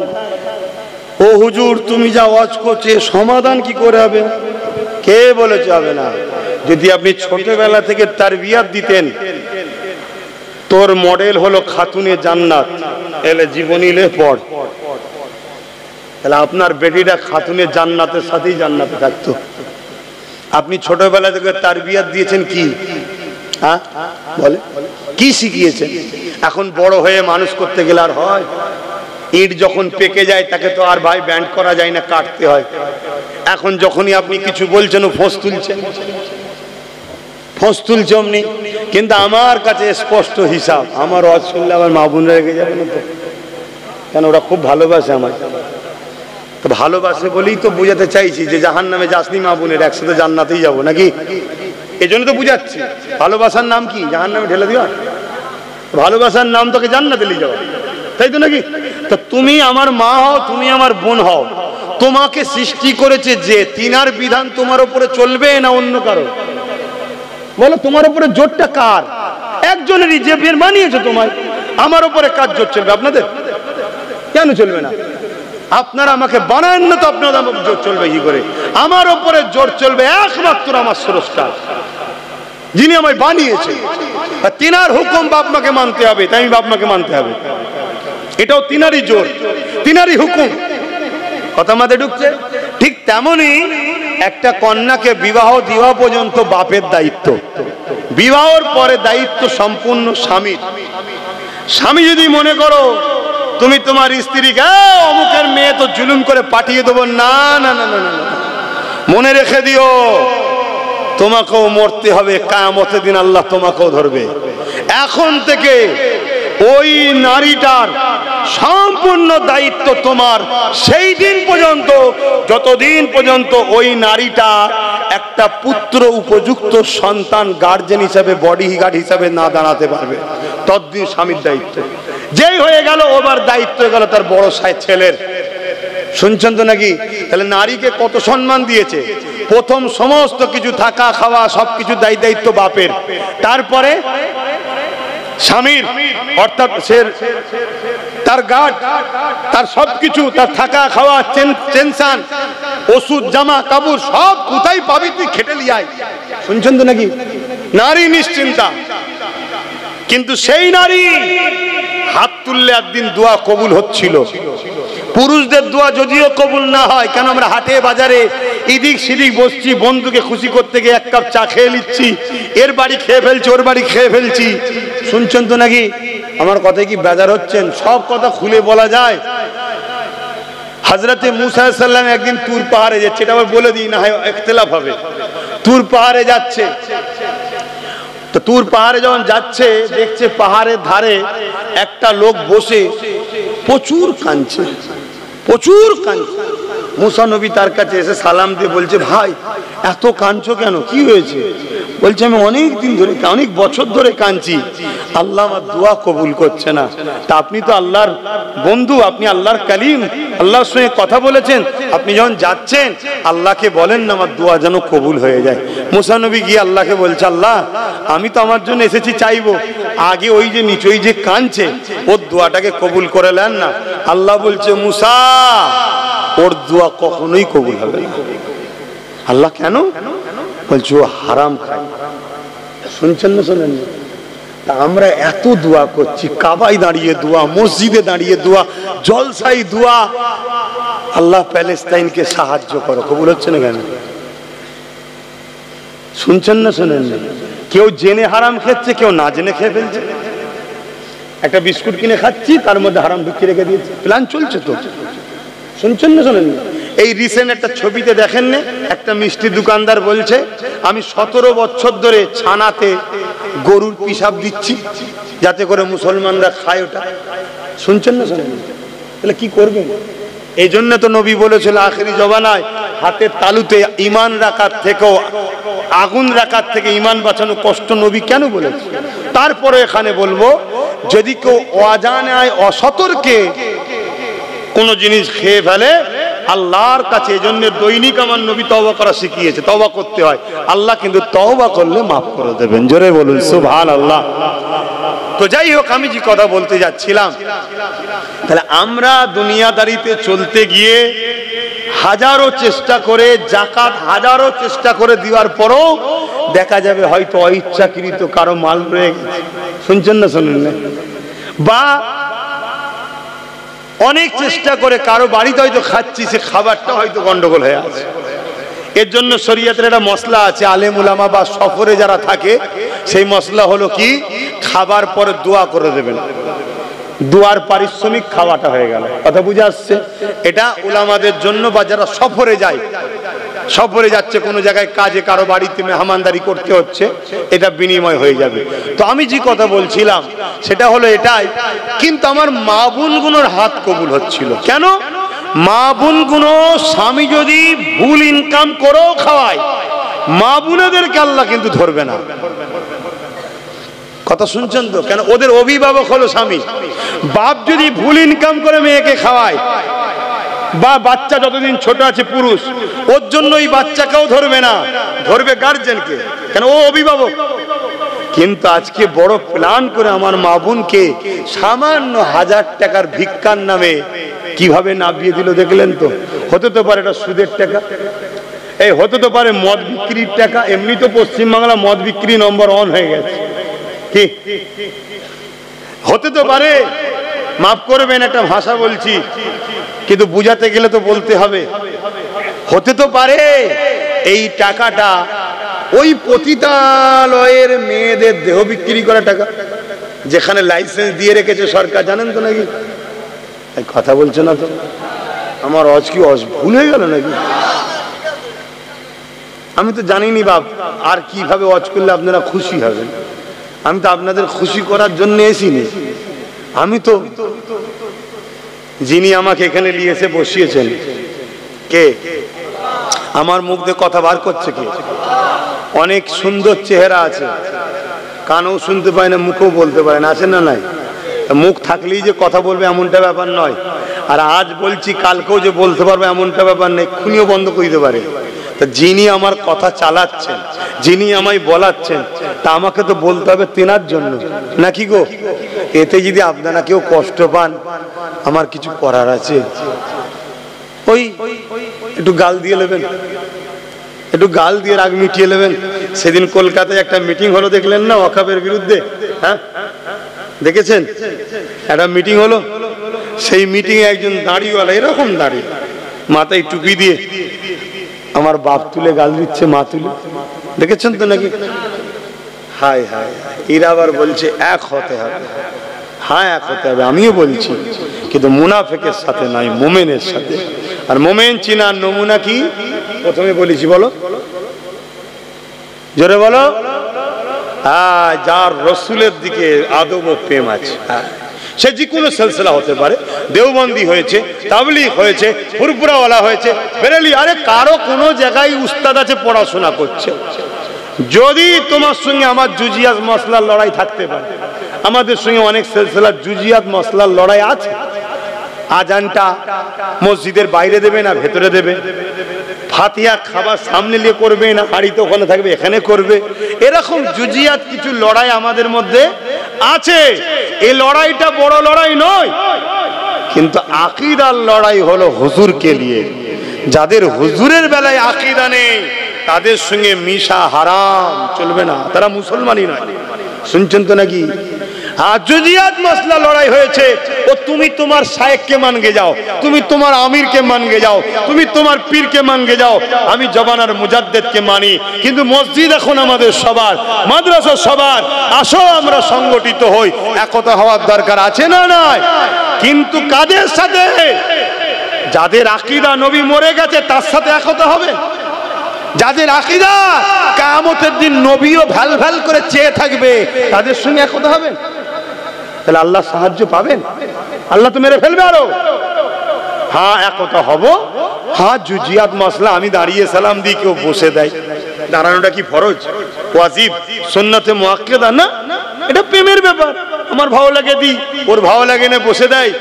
এ নিয়ে তো আমাদের ঝগড়া করা উচিত নয়। আমাদের ঝগড়া আকীদা যার সঙ্গে সমস্যা, আর আকীদা মুহাম্মদ রাসূলের সঙ্গে প্রেম ও আদবের সাথে গাঁট বাঁধার নাম ঈমান। জোরে বলুন সুবহানাল্লাহ। তো অস্ত করেই যাচ্ছি, নামাজ হবে তো, সংক্ষেপ করি নাকি? অনেক সময় হয়ে গেছে, আসেন আর কথা বেরিয়ে লাভ নেই, একটু সালাম দিয়ে লি। ইয়া নবী সালাম। এই ছেলেটা কি করছে? কি করছে? এক হাতে মোবাইলের আর এক হাত কোথায় তো? কি সমস্যা?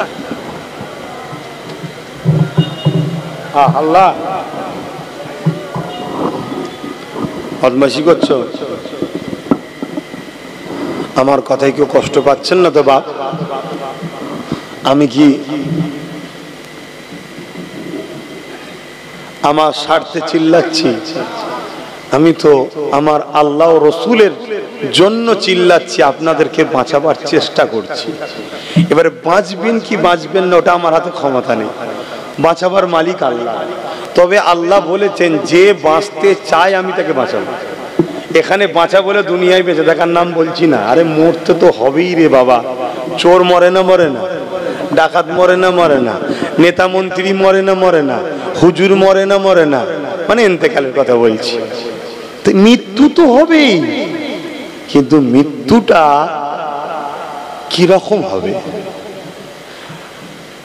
কুকুর ছাগলও তো মরে, তাই তো নাকি? তা মানুষ যদি ওইভাবে মরে, ওই মরণটা কি ভালো? বীরের মতো ইসলামের উপরে থেকে জুতের সাথে আল্লাহ যেন মরণ দেয়, বল আল্লাহুম্মা আমিন। কি হচ্ছে আজকে সমাজে, এটাকে সামনে রেখে তাই আমি আপনাদেরকে গুটি কত কথা বললাম। আসেন, আমার নূর নবী, দয়াল নবী, হায়াতুল নবী, শাফাআতুল নবী, মেরাজ ওয়ালা নবী, সব কিছু জাননেওয়ালা নবী, জোরে বলুন সুবহানাল্লাহ। মানেন তো নাকি?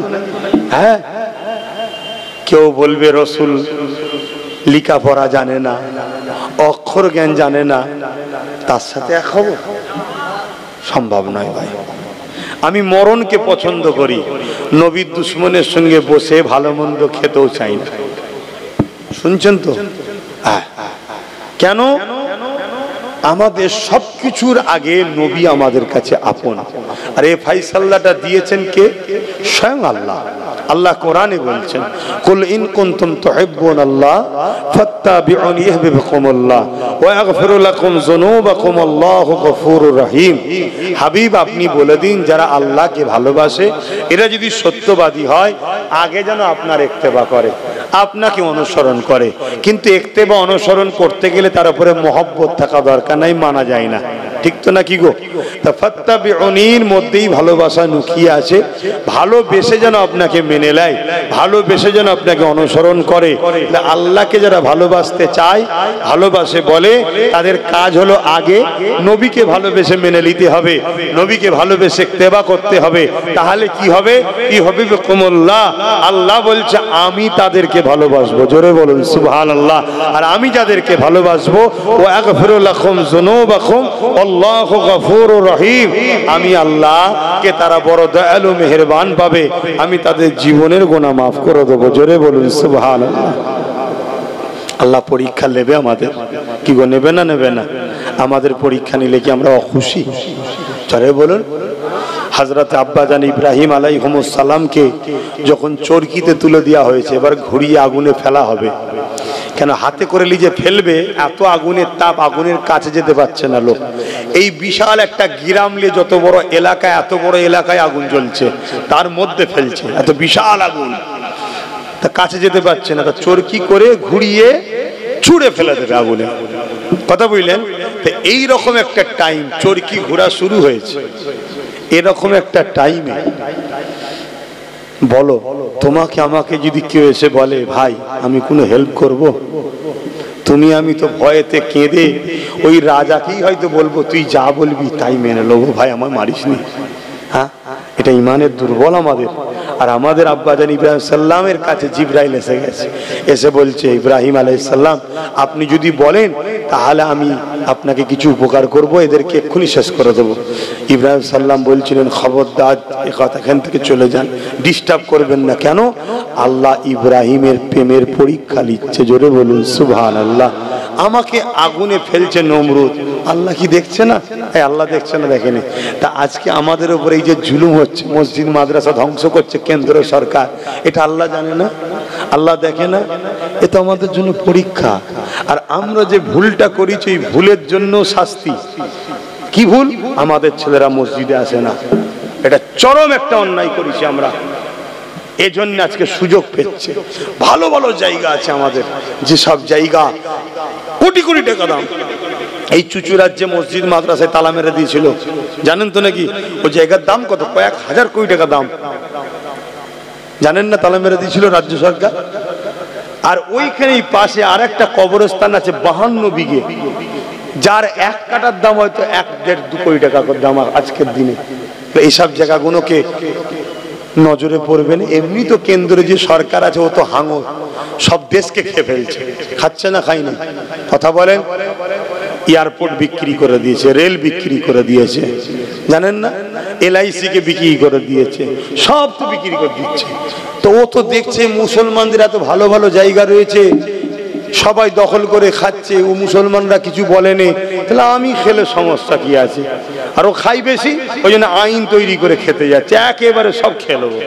শুনছেন তো? তো যাই হোক, আমাদেরকে তওবা করতে হবে, পরিবর্তন হতে হবে। মসজিদগুলোকে আবাদ করুন। এই যুবকেরা, আল্লাহর ঘর চলে যাবে এটা বড় কথা নয়। আল্লাহ ঘরের মুখাপেক্ষী নয়, আল্লাহ ঘরের দিকে তাকিয়ে নাই। আল্লাহ হাজারো লাখো নতুন ঘর তৈরি করার জন্য লোক তৈরি করে নেবে। জোরে বলুন সুবহানাল্লাহ।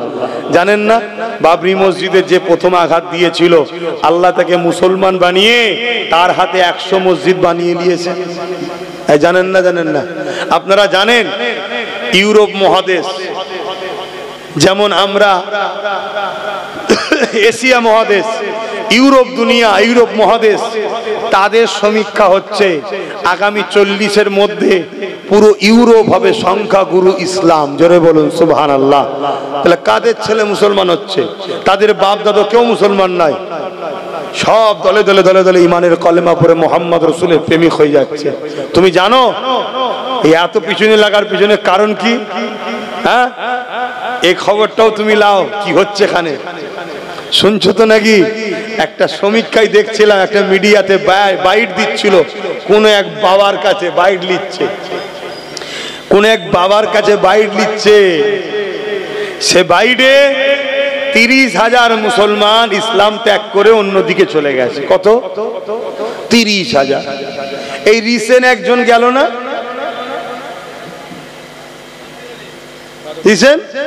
গেল তো নাকি? এরকম কত ভূত সাজানো আছে, এরা মাঝে মাঝে বেরোবে আর শুধু বলবে ইসলাম ছেড়ে দিলাম। এই যার কথা বলছেন এর আগে আরো 25 বার বলেছে ইসলাম ছেড়ে দিলাম। কবার গেছিস আর কবার এসছিস? তা বলুন ভাই, পুরো পৃথিবীর লোক যদি ইসলাম ছেড়ে দেয়, আমার আল্লাহ রসুলের অসুবিধা আছে? কোন অসুবিধা নেই তো, যা যেখানে মন যাচ্ছে জানা বাবা। কিন্তু মনে রাখবি, মনে রাখবি, সৃষ্টিকর্তা যেদিন হিসাব নেবে সেদিন জবাবটা দিতে হবে। ঠিক তো নাকি? 30,000 লোক ইসলাম ছেড়ে নাকি চলে গেছে, সমীক্ষা বলছে। কেমন লোক গেছে জানেন না? ওই যে একটা লোক বলল কোরআনে নাকি 26টা আয়াত ভুল আছে, সুপ্রিম কোর্টে কেস করেছিল, কি রেজবি যেন, জানেন তো নাকি? এই রকম সব 2 নম্বর গুণ, ও গুণ থাকাই কি আর না থাকাই কি।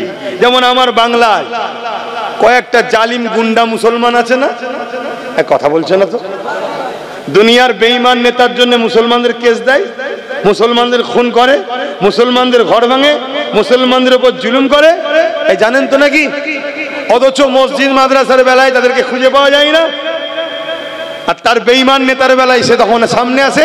এরকম কিছু 2 নম্বর মুসলমান, তারা অলরেডি ইমানদার নয়, তারা চুপ করে মুসলমান সেজে আছে, মুসলমানের অংশ ভাগিদারিটা নেবে বলে, নিয়ে বেঈমান নেতাকে শুধু দেবে। শুনছেন তো নাকি? যদি 2 নম্বর মুসলমান না থাকে, তাহলে অরিজিনাল মুসলমান কামিয়াবি হবে। নওশাদের মতো যদি আরো 40-50টা কামিয়াবি হয় এই বাংলায় মুসলমান অরিজিনাল, তাহলে এই মুসলমানদের সমস্যা দূর হবে না? হবে না? তাই 2 নম্বর রাখা দরকার। ওই 2 নম্বর গুণকে শুধু দেখাবে, এই তো মুসলমান, এই তো দিয়েছি, এই তো দিয়েছি। অথচ হারামখোর মুসলমানই নয়, ও সেজে আছে। ও আমাদেরকে শুধু ড্যামেজ কন্ট্রোল করে, আমাদের যে হিস্সা 10% হোক, 20% হোক, 30% হোক, ওই হিস্সাটাকে নিয়ে ওর ওই বেঈমান নেতার কাছে দেয়। শুনছেন তো নাকি? এটা হলো একটা পলিসি। আমি বুঝাতে পারছি তো নাকি? এটা পলিসি, মানে নোটটাও নেবে, খুচরোটাও নেবে, নিয়ে সব যে দেবে। এজন্য এরা দেখবেন সুযোগের অপেক্ষায় আছে। ঠিক যখন কোনো এমন দিন আসবে, এরা দেখবেন ঝুপঝাপ করে সব লাভ মারছে, বলবে ইসলাম ছেড়ে দিলাম, ইসলাম ছেড়ে দিলাম, ইসলাম ছেড়ে দিলাম। সেদিন তোমাদের কি হবে? কথা বলো, তোমরা ছেড়ে দেবে? তোমাদের পাশে কে দাঁড়াবে? এজন্য বলি মাথা ঠান্ডা করে কাজ করো, বোঝো। আজকে যদি বুকে হাত দিয়ে বলো নওশাদের মতো যদি আরো 40টা থাকতো, সুপ্রিম কোর্টে আরো 40টা কেস বাড়তো না কমতো? বাংলা জুড়ে আরো 40টা এরকম ইমানদারের নেতার লড়াই চলতো না চলতো না? কিন্তু আমার কম বুঝেছে, একদম গুজে গুজে খাইয়েছে। লেন আপনি সব লেন, আপনি সব লেন, আর উনি ঘুমটা দিয়ে ইফতার করে নেয় আর রেড রোডে গিয়ে বলে পুরো ভারতের মুসলমান বিপদে পড়লে আমি আছি তো। আর যখন অন্য অন্য রাজ্য থেকে মুসলিম ঘরের ছেলেগুলো বাঙালি হওয়ার জন্য পিটিয়ে পিটিয়ে খুন করে দিচ্ছে, মারছে, একটা মুখে কথা আছে কেন? কথা বলবেন না কেন? হারে হারে বুঝছেন না, বোঝেন না? যদি বোঝেন শুধরে যান, না আল্লাহ বুঝিয়ে দেবে। এবারে অনেক বুঝিয়েছি, এখনো যদি না শুধরান, এবারে ওই আল্লাহ বুঝাওয়া শুরু হয়েছে। আমি গত কি বলে 1 বছর 5 মাস হলো আগে বলেছিলাম একটা কথা, আপনারা শুনেছেন কি জানি না, যে একটা দিন আসছে আগামী 3 বছরের মধ্যে তোমাদের চোখ দিয়ে পানি নয় রক্ত বেরোবে। শুনেছিলেন এ কথা? আমি অনেক অজে বলেছিলাম, শুনেছেন কি কেউ? যদি কেউ শুনে থাকেন একটু হাত তুলে সাক্ষী দেন। শুনেছেন তো? হাত নামান। 1 বছর 5 মাস চলছে আর 1 বছর 7 মাস আছে। দেখো না আব্বাস সিদ্দিকীর কথা মেলে কি? আমি আবার বলে যাচ্ছি, 1 বছর 7 মাস এর মধ্যেই দেখো না কি ঘটে, শুধু কি ঘটে দেখো না। চোখের সামনে বাপকে বেঁধে বেটির ওপর জুলুম হবে, ওপেন। সন্তানকে বেঁধে মা পরিবার বেটিদের উপরে জুলুম হবে, কিচ্ছু করতে পারবে না তোমরা। তোমাদের কিচ্ছু করার নেই। তোমাদেরকে কিভাবে ফাঁসানো হবে সেটা শোনো। তোমরা একটু এলাকায় মুসলমান বেশি, একটু ক্ষমতা আছে, পাওয়ার আছে, এখানেই একজন অমুসলিমকে দিয়ে আমার নবীর বিরুদ্ধে একটা গালিগালাজ করাবে, কার্টুন করাবে। তোমরা সবাই থানায় যাবে, প্রশাসন গুরুত্ব দেবে না। কেন? প্রশাসনকে ওপর থেকে নিষেধ করা আছে। আমি প্রশাসনদেরকে দোষারোপ করছি না, ওপর থেকে নিষেধ করা আছে। তারা চাকরি, হুকুমের গোলাম, চাকরি করে। শুনছেন? তখন তোমরা কি করবে? নবীর উপরে বলেছে, ইসলামের উপরে বলেছে, চুপ থাকা মানে ঈমান যাবে। তাহলে তোমাকে প্রতিবাদে নামতে হবে। প্রতিবাদ নামাটা অন্যায় নাই, দেশের গণতন্ত্র সংবিধান রাইটই দিয়েছে। কিন্তু তুমি কি করবে? রোড অবরোধ করবে, রাস্তায় নামবে, সঙ্গে সঙ্গে ওই ছেলেটাকে তুলবে, চাপে পড়ে তুলবে, তুলে হালকা ধারা দেবে, দিয়ে পরের দিন জামিন হয়ে বেরিয়ে চলে আসবে। ও বেরিয়ে চলে আসার পর যতজন আন্দোলন করছিল তাদের নামে মামলা হবে। তাদেরকে ধরার জন্য রাত্রিরে পুলিশ ঢুকবে, পুলিশের সাথে কিছু পার্টির গুন্ডা ঢুকবে চটি পায়ে পুলিশের ড্রেসে। তোমরা তো ছুটে পালাবে, ঘরে মা বোনগুলোকে পাবে, ওদের ইজ্জত গুলো নষ্ট করবে। এমন কি শোনো, তোমাদের এই কেসের এমন এমন ধারা দেবে, ওইগুলোকে জামিন করতে করতে কারো 5,000 কারো 10,000, তুমি 5,000 10,000 দেখছো। টোটাল মুসলমান এভাবে কেস খেতে হাজার লক্ষ কোটি টাকা মুসলমানদের অ্যাসেট নষ্ট হচ্ছে। মুসলমানকে চাকরি দিলাম না, কিছু দিলাম না, তারপরও এরা ধন দৌলতে ফুলে ফেপে উঠছে, এদের বুকে ব্যথা হচ্ছে। তাই কেস দিয়ে তোমাদের অর্থটাকে শেষ করে দেবে। কথা মাথায় ঢুকছে তো নাকি? আমার উপরে রাগ হচ্ছে তো? যদি হয় ভাই গাল ফেড়ে নেবে না, পারছে তো নাকি? আর না হয় বলো ওয়াকফ কালা কানুনের বিরুদ্ধে, বিজেপির বিরুদ্ধে, কেন্দ্র সরকারের বিরুদ্ধে 14 এপ্রিল যখন নওশাদ কলকাতায় ডাক দিল, ভাঙড় থেকে যারা আসছিল সবাই কাটকালো। 1000-এর উপরে ছেলেদের নামে কেস দিয়েছে এই রাজ্য পুলিশ। কেন দিল? থানা থেকে যত পুরাতন মোটরসাইকেল ছিল সব ধরে না, সব পুরাতন মোটরসাইকেল গুলো কেলিয়েছে, পুড়িয়েছে। পুড়িয়ে বলছে দেখো প্রশাসনের গাড়ি নষ্ট করেছে। আর উনি বক্তব্য দিতে বলে দিল একটা গাড়ির দাম 40 লাখ টাকা। ও মানুষের জীবনের দাম 10 লাখ টাকা, তাই তো আমার তিলক তোমাকে বলেছিলিস 10 লাখ টাকা দেবো। শুনছেন না? শোনেন না? হ্যাঁ, মনে পড়ছে না? অথচ যেটা গাড়ি সেটা কিন্তু পুরাই নেই, সেটাকে ঠেলে হালকা করে উল্টে দিয়েছে, যাতে করে দেখাতে হবে তো নাটকটা সেটিং হবে কি করে, দিয়ে কেস দে মুসলমানদের। তাহলে আপনি কি করবেন? আন্দোলন করতে পারবেন না, করলেই কেস। তাহলে আপনি চুপচাপ থাকবেন। আগামী দিন যখন চুপচাপ থাকবেন তাও কেস দেবে। কেন? টাকার যখন দরকার হবে একটা কেস দেবে। শুনছেন না? শোনেন না? কিচ্ছু নয়। কোথায় সেই ওই পাড়ায় কিছু একটা কেউ চুরি করেছে, তোমার পাড়ায় 100 জনের নামে কেস হয়ে যাবে। তাহলে এসব থেকে বাঁচার উপায় কি বলো? এসব থেকে বাঁচার উপায় কি? রাজ ক্ষমতা দরকার। যদি রাজ ক্ষমতা যদি দরকার না হতো তাহলে আমার রাসূল মক্কা শরীফ থেকে মদিনা শরীফে গিয়ে কেন মদিনায় রাষ্ট্র কায়েম করলো?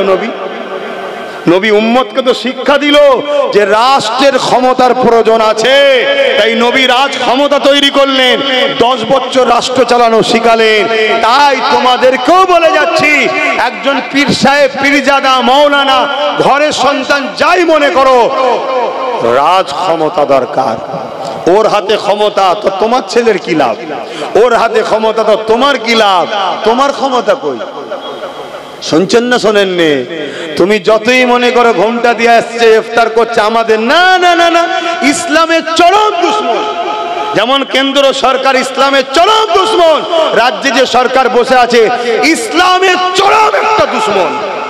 আমি চ্যালেঞ্জের সাথে বলছি, না হয় মাদ্রাসা শিক্ষাকে মিটাবার জন্য শিক্ষকগুলোকে বন্ধ করে দিল।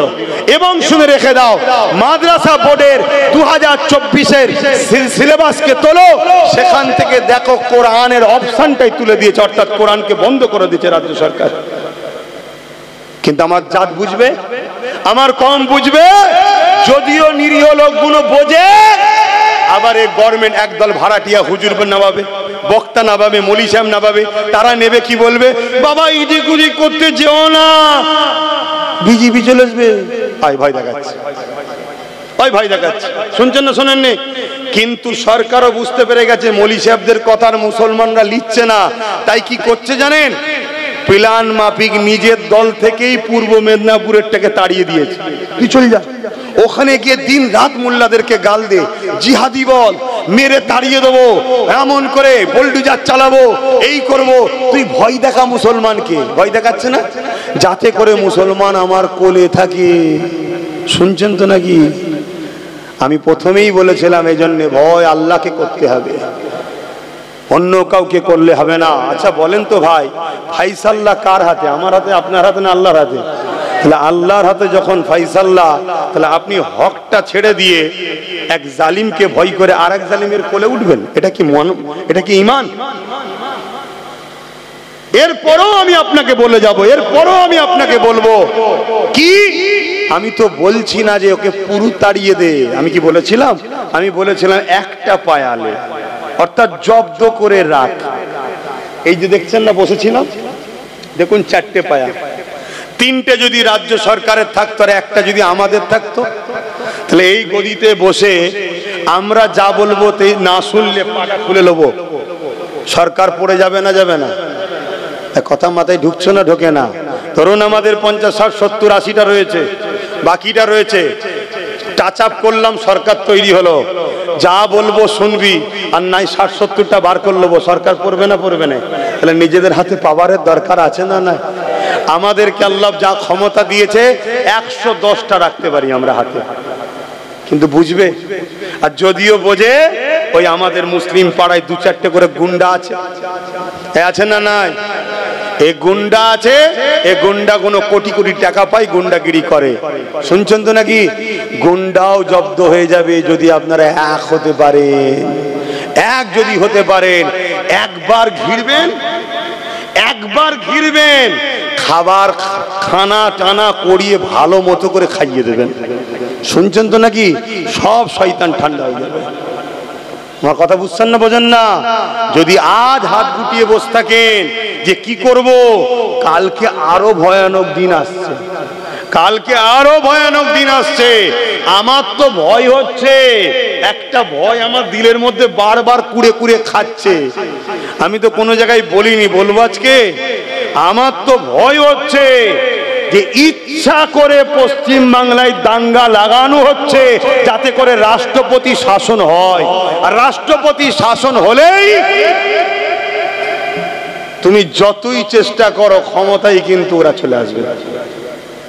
কথা মাথায় ঢুকছে না? ঢোকে না? তাহলে একটা সেটিং থাকে, যেমন দিল্লিতে সেটিং ছিল জানেন না? কংগ্রেসকে কোনোভাবে তোলা যাচ্ছিল না, কি করে নামাবো। লাস্টে একটা সেকুলার মুখকে দিয়ে কেজরিওয়াল, তাকে দিয়ে প্রথম কংগ্রেসটাকে শেষ করলো। 10 বছরের ডিউটি ছিল, বেরিয়ে যা, সে তো পুরো পৃথিবী থেকেই গায়েব, তার কোনো খবরই নেই। আর ঠিক তেমনই এর সাথে হয়তো কন্টাক্ট একটা আছে, এত বছর থাকবি, বেরিয়ে যাবি, আমাকে এনে দিবি। কেন? কোনোভাবে হলো এর আগে যা ছিল, আমি তাকে ভালো বলবো না, কিন্তু যাই হোক দাঙ্গা ধর্ম বিভাজনটা কিন্তু করতে দেয়নি। জুলুম করেছে, আমি অস্বীকার করবো না, করেছে। ও তোমাদের মতো আমি লোক নয়, অন্যায় অন্যায় বলতে হবে, কিন্তু এটা তো করতে দেয়নি।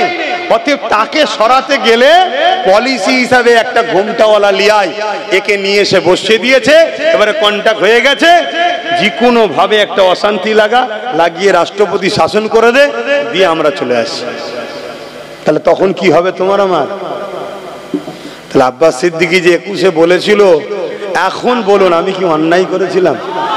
একটু আওয়াজ দিয়ে বলবেন, অন্যায় করেছিলাম কি? আমি আমার ভাইটাকে 42 দিন জেল খাটালাম আমার জন্যই তো। আমি আমার ভাইটার মাথায় হাজার হাজার কেস চেপে আছে। আমার ভাইটাকে মারলো গাড়িতে, জানেন না, তার হাত ভাঙলো, কাঁচ ভাঙলো, হাত রক্তাক্ত হয়ে গেল। কত রকম মিথ্যা মিথ্যা ইলজাম, জুলুম, অত্যাচার, আজও তাকে গাল খেতে হচ্ছে। সব আব্বাস সিদ্দিকীর জন্য হলো। তাকে আমি বুঝালাম যে দেখ, আমি তো জলসায় নেমে গেছি, পীর মুরিদি করছি, জলসা করছি, এখন আমি যদি কোনো জায়গায় নেতা হয়ে দাঁড়াতে যাই, এটা মানাই না। কেন? রাজনীতি মানুষের জন্য হয়, ঠিক না বেটি? এখানে হিন্দু গরিব হোক, যেই হোক, সবাইকে দেখতে হবে। তাই আমি পাচ্ছি না, তুই যা, আমি তোকে সাপোর্ট করব। আমি তো মনে করি আল্লাহর রহমত যে রাজি হয়ে গেছিল, ও তো বলতে পারতো না না আমি ওখানে নেই। একটা এমএলএ এর টাকা কত? মাস গেলে 1 লাখ টাকা। অহংকার নয়, আল্লাহ এমনও দিন দেয়, একদিনে 1 লাখ টাকা দেয়। আপনাদের আবার হিংসা হয়ে গেল না তো? কেউ তো বলেও তো ফ্যাসাদ বলবে, দেখেছিস কত টাকা? আরে আল্লাহ দিচ্ছে তো, আপনার ব্যথা হচ্ছে কেন? এবার আমি নিয়ে নিজে সব খাচ্ছি না কি করছি সেটা আল্লাহ জানে, যে দিচ্ছে সে জানে। কথা মাথায় ঢুকছে না? ঢুকে নেই? তাহলে ও তো পারতো আমার পাশে বসে গদি দিয়ে বসে থাকতে পারতো, তো ও তো জলসা করতে পারতো। তাহলে আপনাদের তো ভাবা দরকার যে ও যখন আমাদের হয়ে কথা বলছে, ঠিক আছে, বাকি জায়গায় না হয় অন্য কারো কথা ভাববো, যেখানে যেখানে নবী বংশের আওলাদ আছে তাকে আমি সাপোর্ট করবো। এটা দরকার ছিল না? ছিল না? ভুল হয়েছে না হয়নি? আগামী দিন এই ভুলটা করবেন না। মাথায় থাকবে তো কথাগুলো নাকি? না বিরিয়ানি ফিরিয়ানি পেয়ে ভুলে যাবেন? 500 টাকা পেয়ে ভুলে যাবেন না তো? যাক, অনেক কষ্ট দিয়ে ফেললাম, কে কে মনে রাগ করলেন জানি না। যদি কারো রাগ হয়, ওই 3 জনের মতো তো বেরিয়ে যেতে পারতেন। কাউকে আমি কি জোর করে রেখেছি? কি গো, আসেন একটু সালাম দিয়ে লিয়া নবী সালাম ইয়া রাসূল ইয়া হাবিব সালাম সালাম।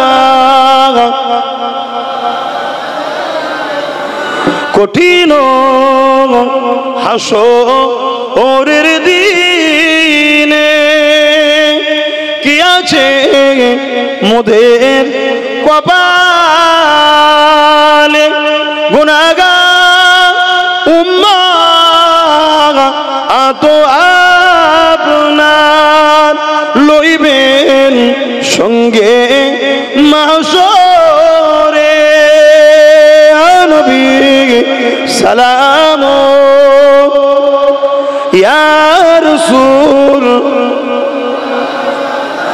ইয়া হাবিব সালাম সালাম। সকলে গায়ে গায়ে বসুন। বালাগাল উলা বিকামালিহি।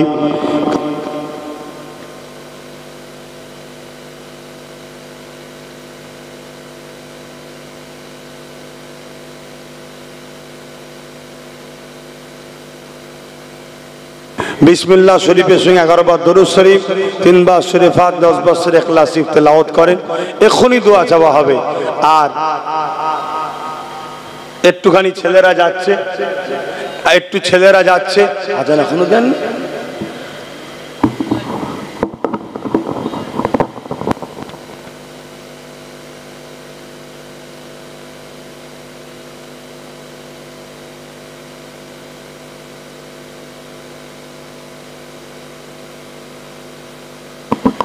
ভাই কারেন্ট না থাকলে আমরা কিসে আজান দিই? অনেকে সমালোচনা করে, আবার খবরদার মুক্তাদায় হাল বুঝতে হয়।